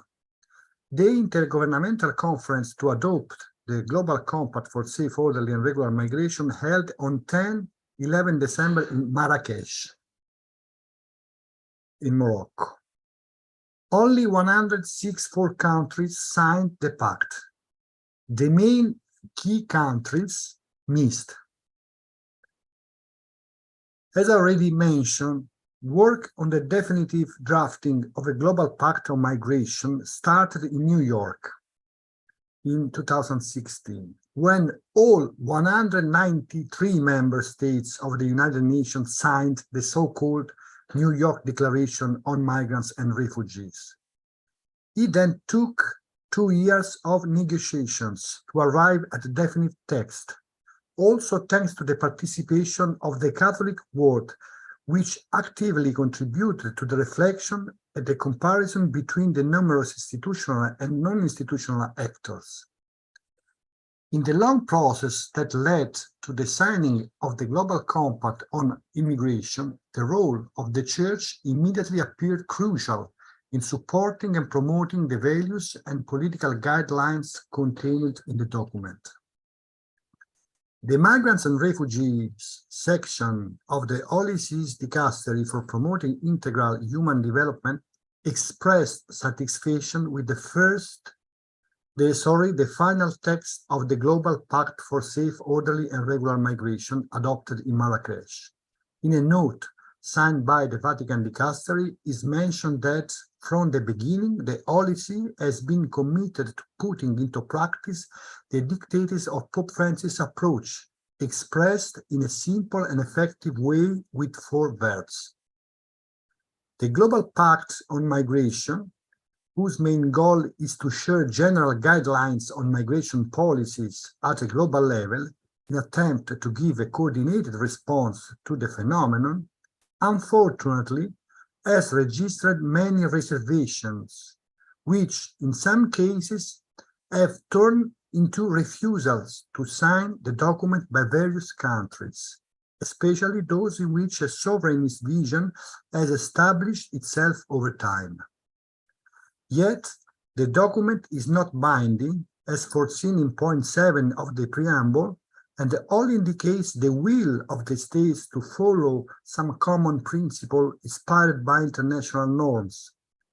Evidently, many governments did not miss the opportunity to question this global approach, which, according to them, encourages uncontrolled migration, favoring the entry of potentially dangerous people, and above all, contradicts the so widespread sovereign narrative among the public opinion of these countries. To better understand the process and the results of the work who engaged intensely the UN for 2 years in continuous negotiations activities, it is appropriate to outline the contents and the spirit of the Global Pact on Migration with greater precision. The pact is, as I already said, a non-binding platform established on the assumption that migration is part of the human experience and has always been so through history. Therefore, it's necessary to better lead policies so that the impact of this inevitable phenomenon is more effective and useful to the societies of origin and to the host societies. In this sense, the cooperation between the various countries is crucial. As can be read in the preamble, the challenges and opportunities of immigration must unite us rather than divide us. The Global Compact lays the foundations for a common understanding of a phenomenon, the sharing of responsibilities, and the objectives. The horizon towards which the Global Pact tends is broad and composite, and aims to emphasize the centrality of people, international cooperation, respect for the sovereignty of each state, respect for international standards, sustainable development, respect for human rights and children's rights, and finally, a multilateral and participatory approach. For this reason, as you can see in the slide, the Pact establishes 23 objectives that should guide the work of governments through actions and good practices for better managing migration at local, national, regional, and global level. Among others, it is worth mentioning reduction of negative causes and structural factors that force people to leave their country of origin, the improvement and flexibility and availability of legal ways to migrate, saving lives and increased coordinated international efforts for missing migrants, prevent, combat, and eliminate human trafficking in the context of international migration, enable migrants and societies to achieve full inclusion and social cohesion, eliminate all forms of discrimination and promote evidence-based public discourse to shape public opinion, strives to create favorable conditions that enable all migrants to enrich our societies through their human, economic, and social capacity, and thus facilitate their contributions to sustainable development at local, national, regional, and global levels. As you can understand, we are talking about very general objectives. These 23 are very general and not binding objectives of the Global Compact. And these 23 objectives can be found in paragraph 16 of the Global Compact for Migration. As underlined by Secretary of State Parolin, the Holy See shares the guiding principles of the Global Compact, centered on the priority of the person, his inalienable dignity and integral development, which is the real aspiration of every human being. Migrations also indicate humanity's aspiration to live united with respect for difference, acceptance, and hospitality that allow for the equitable sharing of the earth's good. For this strategic orientation to be effective, it is necessary to adopt an inclusive approach in addressing the needs of migrants, who must be involved in policies, programs, and initiatives that affect them individually and collectively. And this participation must be institutionalized. The Church's vision on the issue of migrants, starting from the Church's social doctrine, finds in the Global Compact some of the main guidelines along which Pope Francis is also moving, committing himself to promoting the founding values of the Christian identity, starting from the respect for the dignity of the human person, the themes of encounter, inclusion, and borders so controversial in public debates, both in the countries that have decided to sign the document, but above all in those that have decided not to sign it, are essential elements for which a Christian cannot deviate.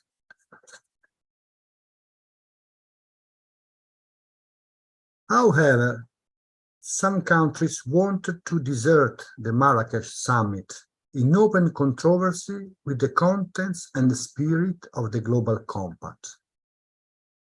This opposite front was opened by United States in 2017, when President Donald Trump announced that he did not want to take part in the negotiations.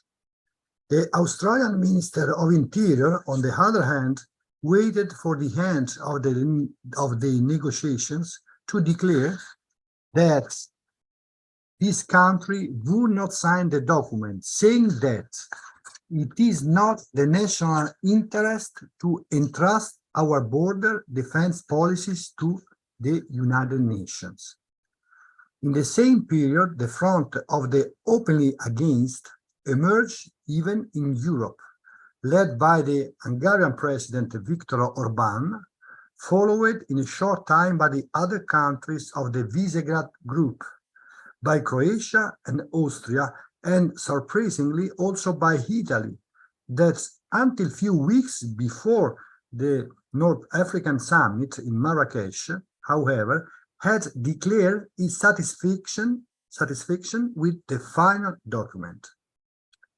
Evidently, the outcomes and dynamics that have characterized the path of the Global Compact have confirmed the splits within the European and overseas political debate. On the one hand, there were countries close to Merkel's position who defined the Global Compact as a milestone towards the adoption of a multilateral approach to the migration phenomenon. For the former chancellor, migrations are a normal phenomenon, and when they are legal, they are also a positive thing from which one can benefit. The management of a global phenomenon such as that of migration cannot be entrusted to individual countries, but only to the international communities as a whole. It's the same position now of Italy, who's asking to Europe to intervene in Italy in order to give a support for the Lampedusa situation. On the other side, where the so-called sovereignists, including undecided Italy, whose Minister of the Interior has declared that he is against the Global Compact because it would put on the same level so-called economic migrants and political refugees, while other exponents of his party argued that the document implies a risk of uncontrolled immigration. Upon careful analysis, these are unfounded assessments, especially if they refer to the contents of the document. It is not a coincidence that the UN Secretary General Antonio Guterres, denouncing the many lies spread about this agreement, commented, "We must not succumb to fear of false narratives. The Global Compact is a path to prevent suffering and chaos for the benefit of all. According to IOM, around 55,000 migrants have died in less than 10 years while trying to leave their countries. Guterres called it a source of collective shame.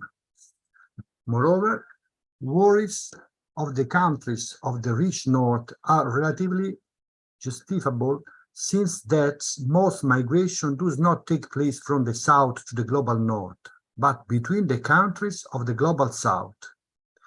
If the detractors of the Global Compact had taken the time to read it carefully, they would have noted that the agreement also considers legitimate concerns of states and communities, recognizing the evident demographic, economic, social, and environmental changes connected to migratory phenomena. These are the same concerns of the Italian Church, which over the years also and above all through the work of Caritas that I represent here, has tried to steer the service towards the poor with an attention that goes beyond the immediate needs. It has been a prospective vision able to deal with the complex phenomenon of migration in its entirety.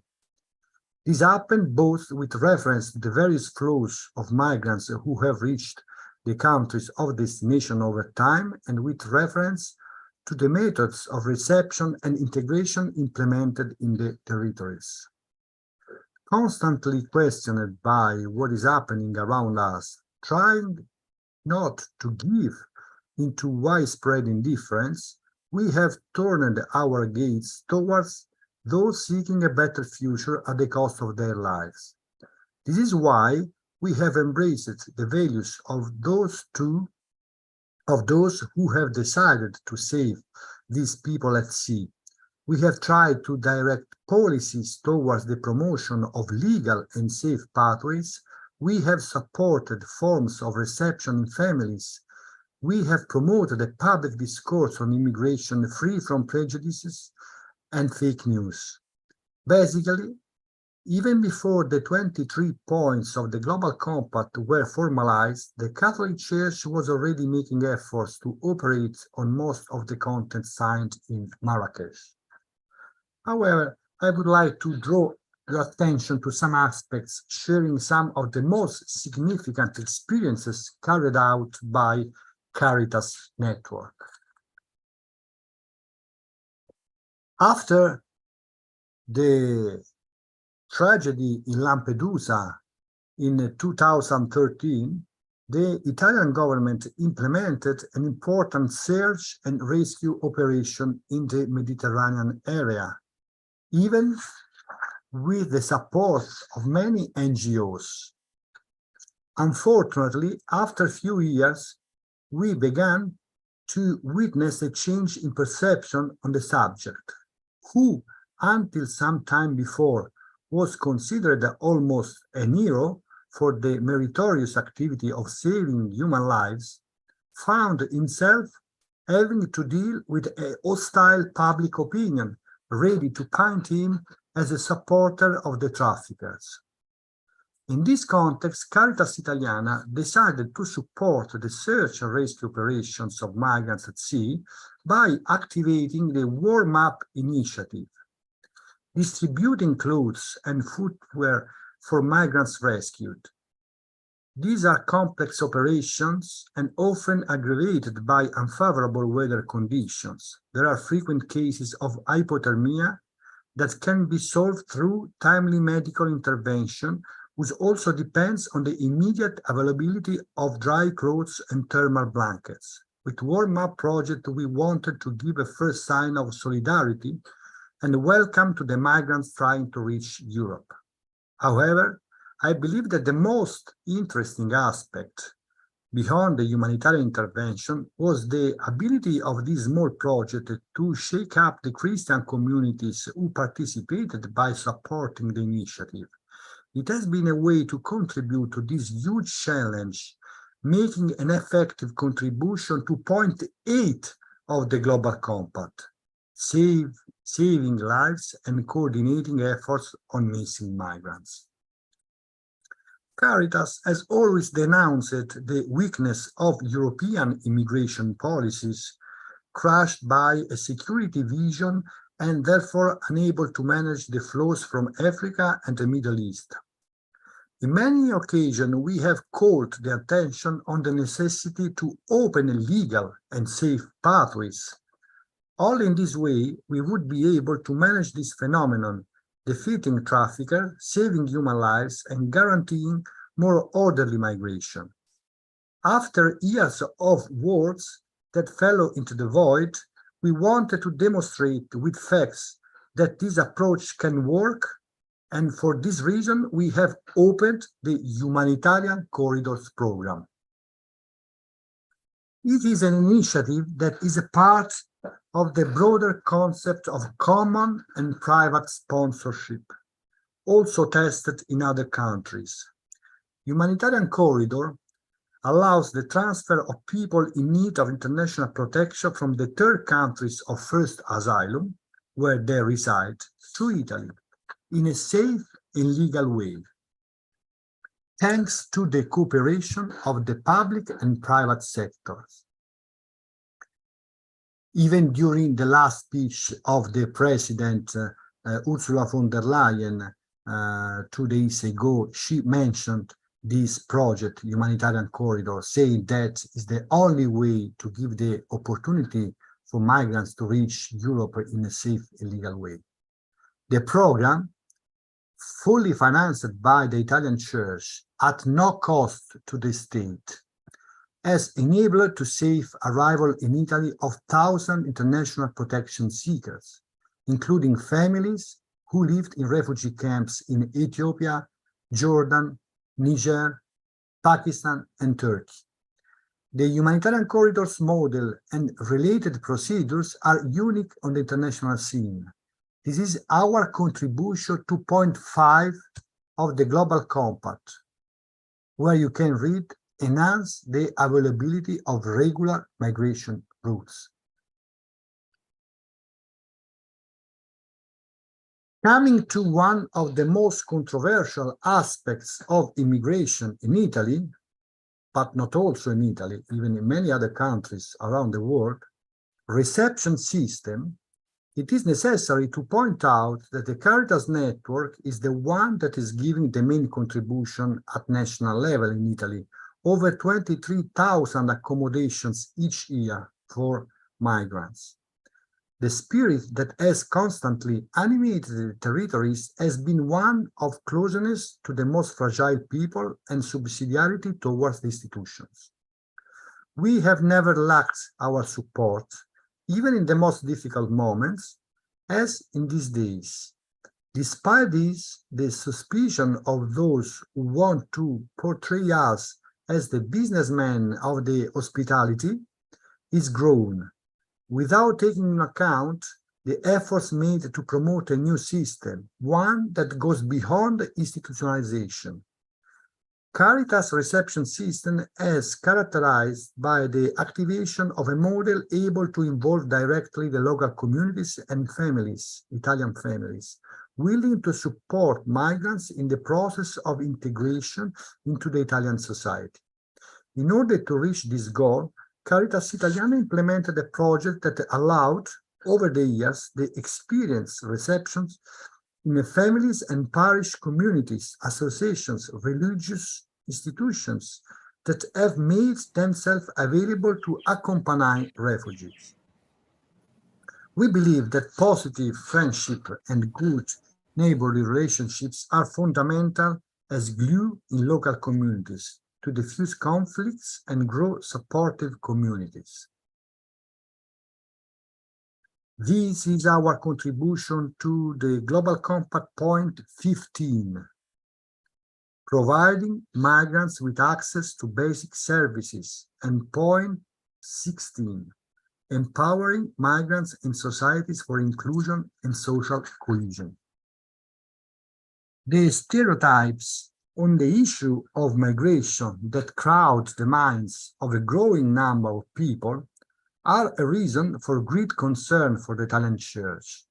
I certainly cannot silence my apprehension about the widespread tendency, even at institutional level, to build cliché about migrants and those who are involved in welcoming and protecting them. We were building an exclusive society where fear dominates.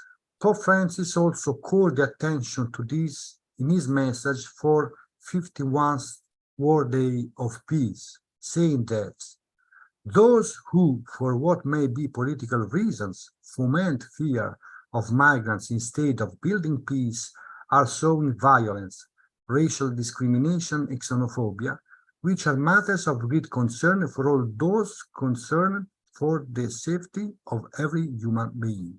He continued by saying that many destination countries have seen the spread of rhetoric decrying the risks posed to national security or the high cost of welcoming new arrivals, and thus demeaning the human dignity due to all as sons and daughters of God. Our contribution to a correct information through a work of deconstruction of cliché goes through the publication of several reports and books dedicated to the topic, such as the book entitled False Myths. We strongly feel the responsibility to accompany our communities on a path of awareness that can no longer be left to public figures who, in order to fuel the consensus machine, distort reality by divulging false information, sometimes full of hatred. This editorial effort by Caritas Italiana, which also passes through the web, is our contribution to point 17 of the Global Compact: eliminate all forms of discrimination and promote a public discourse based on real data and facts for the purpose of correct perception. Other Caritas network activities and projects could be mentioned in my reflection on the contribution of the Italian Church to the Global Compact on Migration. However, I believe that the most important thing is to reiterate the urgency of managing and regulating migration with respect for the people involved, beneficiaries and welcoming societies. To do this, coordinated work is needed, inspired by multilateralism, which is in practice would imply a common, coherent approach on the part of the states, which takes up the fundamental principles and conventions of the international community. In this sense, the Global Pact on Migration would help to overcome the emergency and sectoral approach. It would facilitate the process of mediation between states and could act as a tool to overcome the irreconcilability of many positions inside and outside of the European Union, and not only European Union. Moreover, the Global Compact seems to be able to meet the constant Italian request for greater cooperation and solidarity with the EU. Having a common, non-binding platform on which to discuss is one of the prerequisites for building common paths aimed at defining bilateral and regional agreements with the countries of departure and transit of migrants. Unfortunately, I'm going to close my speech. Several key countries have chosen to not join the Global Compact on Migration, but this will not prevent the Church from continuing to implement the 4 verbs, suggesting options and practices that can help meet the needs of those who have just arrived and of those who, despite having resided in another country for some time, are in a vulnerable condition. The ultimate goal is, of course, the integral human development of everyone: migrants, refugees, displaced persons, their community of origin, and the community that welcomes them. Thank you. Thank you. Thank you very much to Oliviero Forti. And now I would straight go to the questions, because we have received a few questions.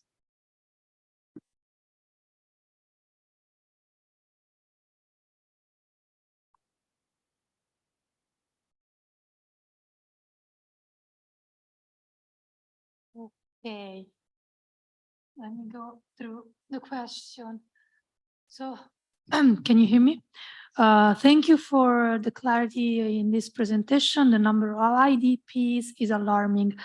According to me, there is more stress on the refugees than it is on the IDPs. Could it be that the Church can help giving this awareness, and how? I think this is for all the speakers. No, to Claudia Bonomini, sorry. But Oliviero Forti and Victor Canina also, if they want to add something, you're very welcome. Thank you.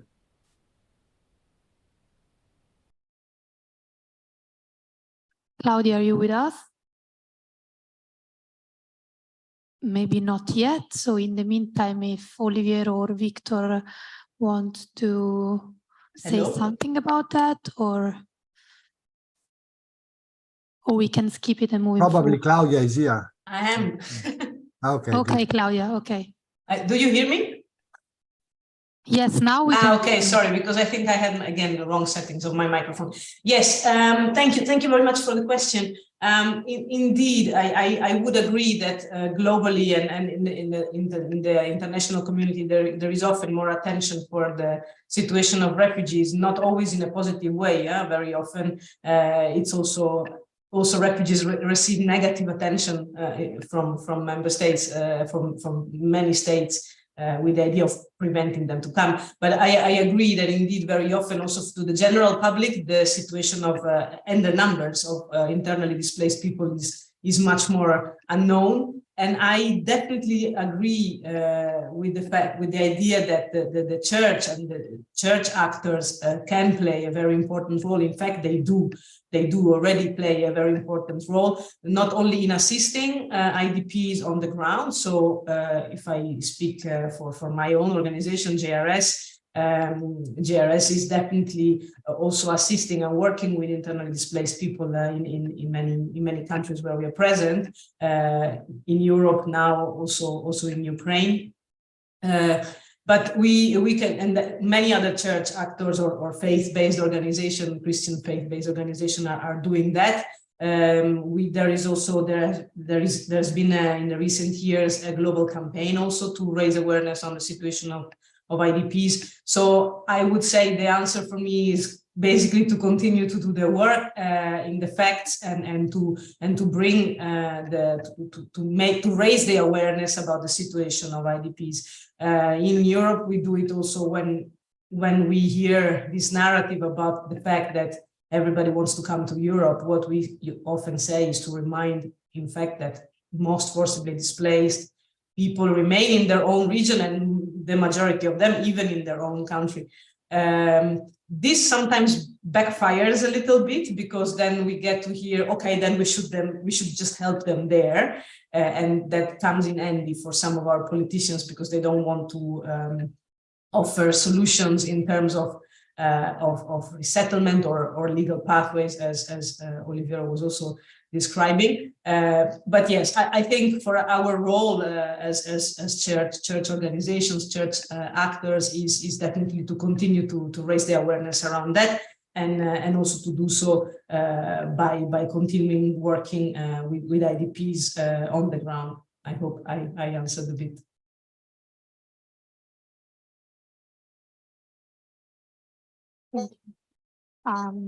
Victor or Oliviera want to add something, but otherwise we can. Well, if you allow me, I think we have to bear in mind that most probably the increase of refugees and also IDPs will, is going to be a constant in the coming years. There are two regions that I see very clearly that will play a major role in this issue, which is the Sahel in Africa, due to the geopolitical realignments that we are seeing, and also political competition between big powers in the case of Africa. And I think the church should try to reinforce the capacities it has in the region, because the numbers are going to increase dramatically. And in the case of Latin America, we are seeing a huge increase due to the everyday stronger presence of networks of organized crime that are extremely violent, from Mexico to Ecuador. Ecuador, for example, in the late months has witnessed an increase in the brutality of the violence carried out by criminal organized groups that is already producing lots of both migrants, refugees, but also IDPs, and the same is happening in Mexico and in Central America. The capacity of the church is limited. Right today, I have discussed this with some Scalabrinian, both fathers and sisters. The capacity of the shelters is not enough to shelter all both migrants and IDPs in Mexico. And I think that the church should invest more in terms of capacity. Of course, it's a problem of resources also, but we have to try to establish strategic alliances with organizations and governments in order to provide some sort of relief to this situation that unfortunately, as I have said, it's going to increase. Thank you. Thank you. Thank you, Victoria. There is another question for you. There is Marco Perfetta from New York. He's following us, and he's, providing with an association immediate needs in his neighborhood, such as food, clothes, shelter. But he's wondering, how to mobilize a advocacy group in the New York area, because much more is needed. Yes, Veronica, I have already replied to Marco in the chat box, and more than glad to help him. I have provided my email so he can contact it.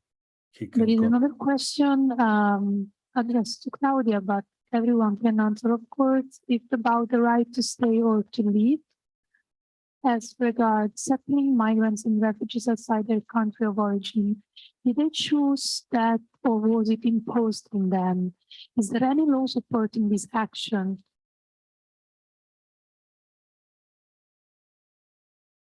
I'm sorry, I didn't completely hear the question. Can you speak directly in the microphone, because otherwise I hear you a bit far.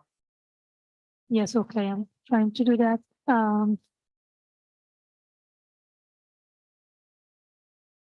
I thank the first two presenters for the wonderful input. My question is on the right to stay or to leave as regards settling migrants and refugees outside their country of origin.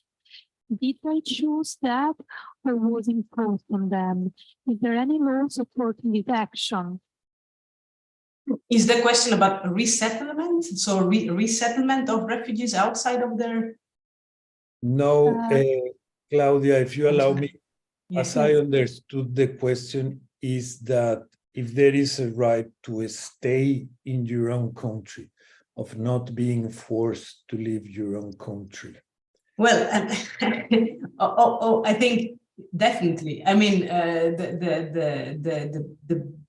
the understanding behind refugee law is that international protection is only needed when national protection is lacking. So the normal situation would be that everyone can live freely and without persecution in his own country. And the ideal, the fact that one has the right to leave the country and to go back to the country, wants to express the liberty of the choice in that. The fact that if I choose to leave my country, I should be able to leave the country. I shouldn't be blocked in the country, and if I choose to go back to my country, that should be allowed.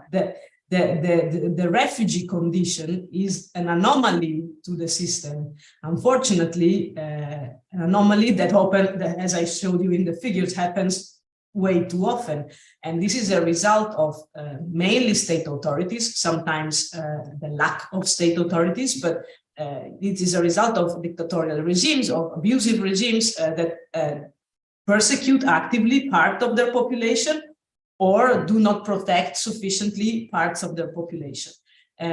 So I would say, yes, of course, the first right is that the person can stay and should be able to stay and should be able to be protected by the country where he's from, he or she is from. So all those rights, all the human rights need to be, it's states that need to guarantee human rights. And usually you go to your state to demand that your rights are guaranteed. It's only when you cannot do that because maybe the state is actually actively persecuting you or failing in protecting you, that then you're forced to flee. So indeed, you are forced to flee for reasons that are beyond your control. And as such, this is a violation of fundamental rights. Obviously, being a refugee means at the very basis that your human rights are being violated, included the right to choose where you want to live. And I hope I answered a little bit. Veronica, Yes, please. can I add something on this very good reflection from Claudia? So I think personally that the message of the Pope Francis is absolutely a provocative message, as you can imagine. When you say there is a right to stay, he's saying in provocative way that we have to find all together the way to create the conditions for these people to live in their country. In this way, there is at legislative level, there is not a right to stay. If you have a passport of your country, you have to stay in your country. And it's a little bit similar even for the people when you say leave the right to leave your country. It's impossible to imagine a free migration around the world. It's not manageable. But it's important to find all together, as the Global Compact said, the way to have a common legislation at global level in order to respond to the challenges that we are facing. At the moment, we are managing this big challenge in a separate way. Each country is doing for itself. And this is the real problem. It's the same problem that we are facing in Europe now. So we are receiving thousands of migrants, but Hungary is saying that they don't want nobody in their country. From yesterday, France decided to close the border in order to avoid that migrants will pass from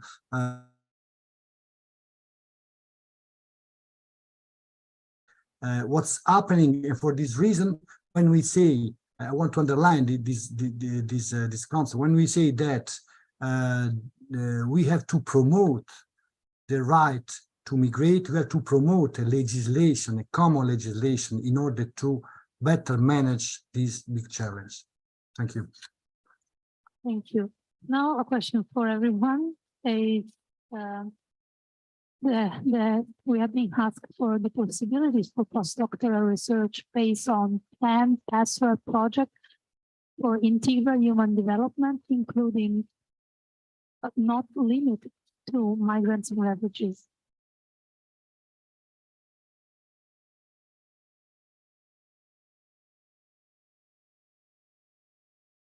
Did you hear me?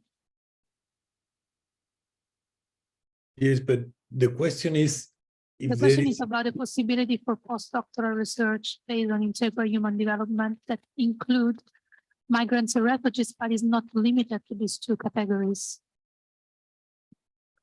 Well, there are many programs, academic programs, that can address this interest, how to integrate migration and refugee situations into a strategy of human development. I think many academic institutions have these programs that easily you can fit these interests in the programs. Yes.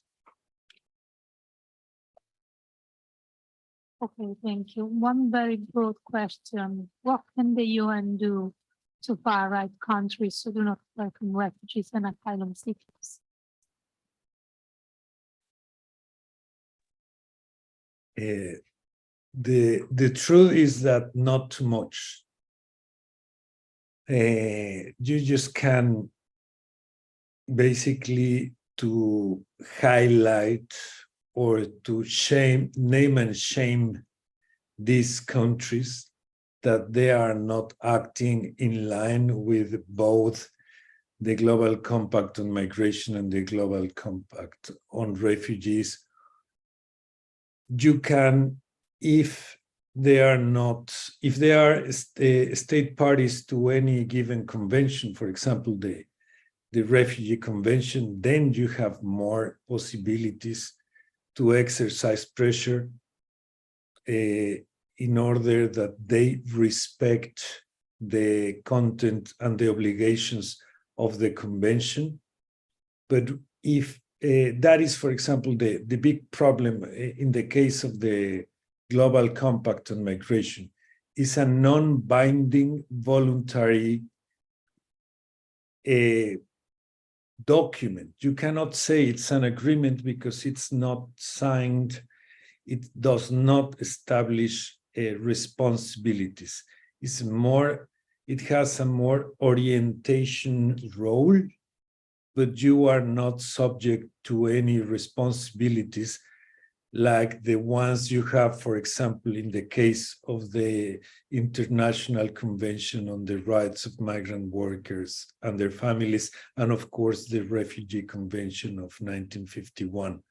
So the issue is that if a state is not party of a binding document, apart from naming and shaming and denouncing and criticizing it in international fora, you don't have a lot. I mean, if you are the UN, you cannot do much on it. If I may add, even if you are party to one of the conventions, I would say, unfortunately, the tools are very limited. There is not such a thing as an international court that has the mandate or the jurisdiction to sanction states because they are not respecting human rights of their citizens. There are some mechanisms, as Victor was saying. For example, there is the Universal Periodic Review of the Human Rights Council, but this is very much indeed a name and shame kind of exercise. And I must say, my impression is that it has diminished even in its effect with the years. So I would say at the start of the development of the international human rights legislation, probably because of this shock of the Second World War and this kind of feeling of positive change, there were more states that were more strongly championing human rights. And I have the impression, maybe I'm a bit pessimistic, but and this is definitely the case in Europe, the champions for human rights are decreasing. So if even the countries of the rich part, the wealthy part of the world, and definitely Europe being one of the richest regions, are not championing human rights anymore, then you can easily see that this becomes very difficult at the global level with other states that are facing also other kind of difficulties. And then, I mean, if even those would be in the position to respect human rights are increasingly not doing it, this is not a good example. So I would say even the name and shaming is becoming more like it's a very sensitive, it's very diplomatic. There is a lot of diplomacy. States are reluctant also even in naming and shaming each other. So it's very complicated. And I think in that sense, I think it's very important for us to from the part of the church, from a part of a faith-based organization and the civil society more broadly, to continue to raise the awareness, to continue to even use this mechanism when they are there, because they are there, and that's what we have, and we should keep using it and try to highlight and bring the reality and the facts to the population, I would say. So somehow I think these days we really have to raise awareness with the large population so that they regain an awareness about their own rights and they demand those rights from those who are leading us also at the level of the UN. Thank you, Claudia. And we have received many more questions, but unfortunately the time is not on our side. So time is up for today's session. I would like to thank you, all of you, the speakers, for your participation, Claudia, Victor, and Oliviero, and all the participants that follow us from all over the world. And I wish you all a very good day, evening, or good night. And I'll see you tomorrow for the last session of this training course. Thank you very much. Thanks to you.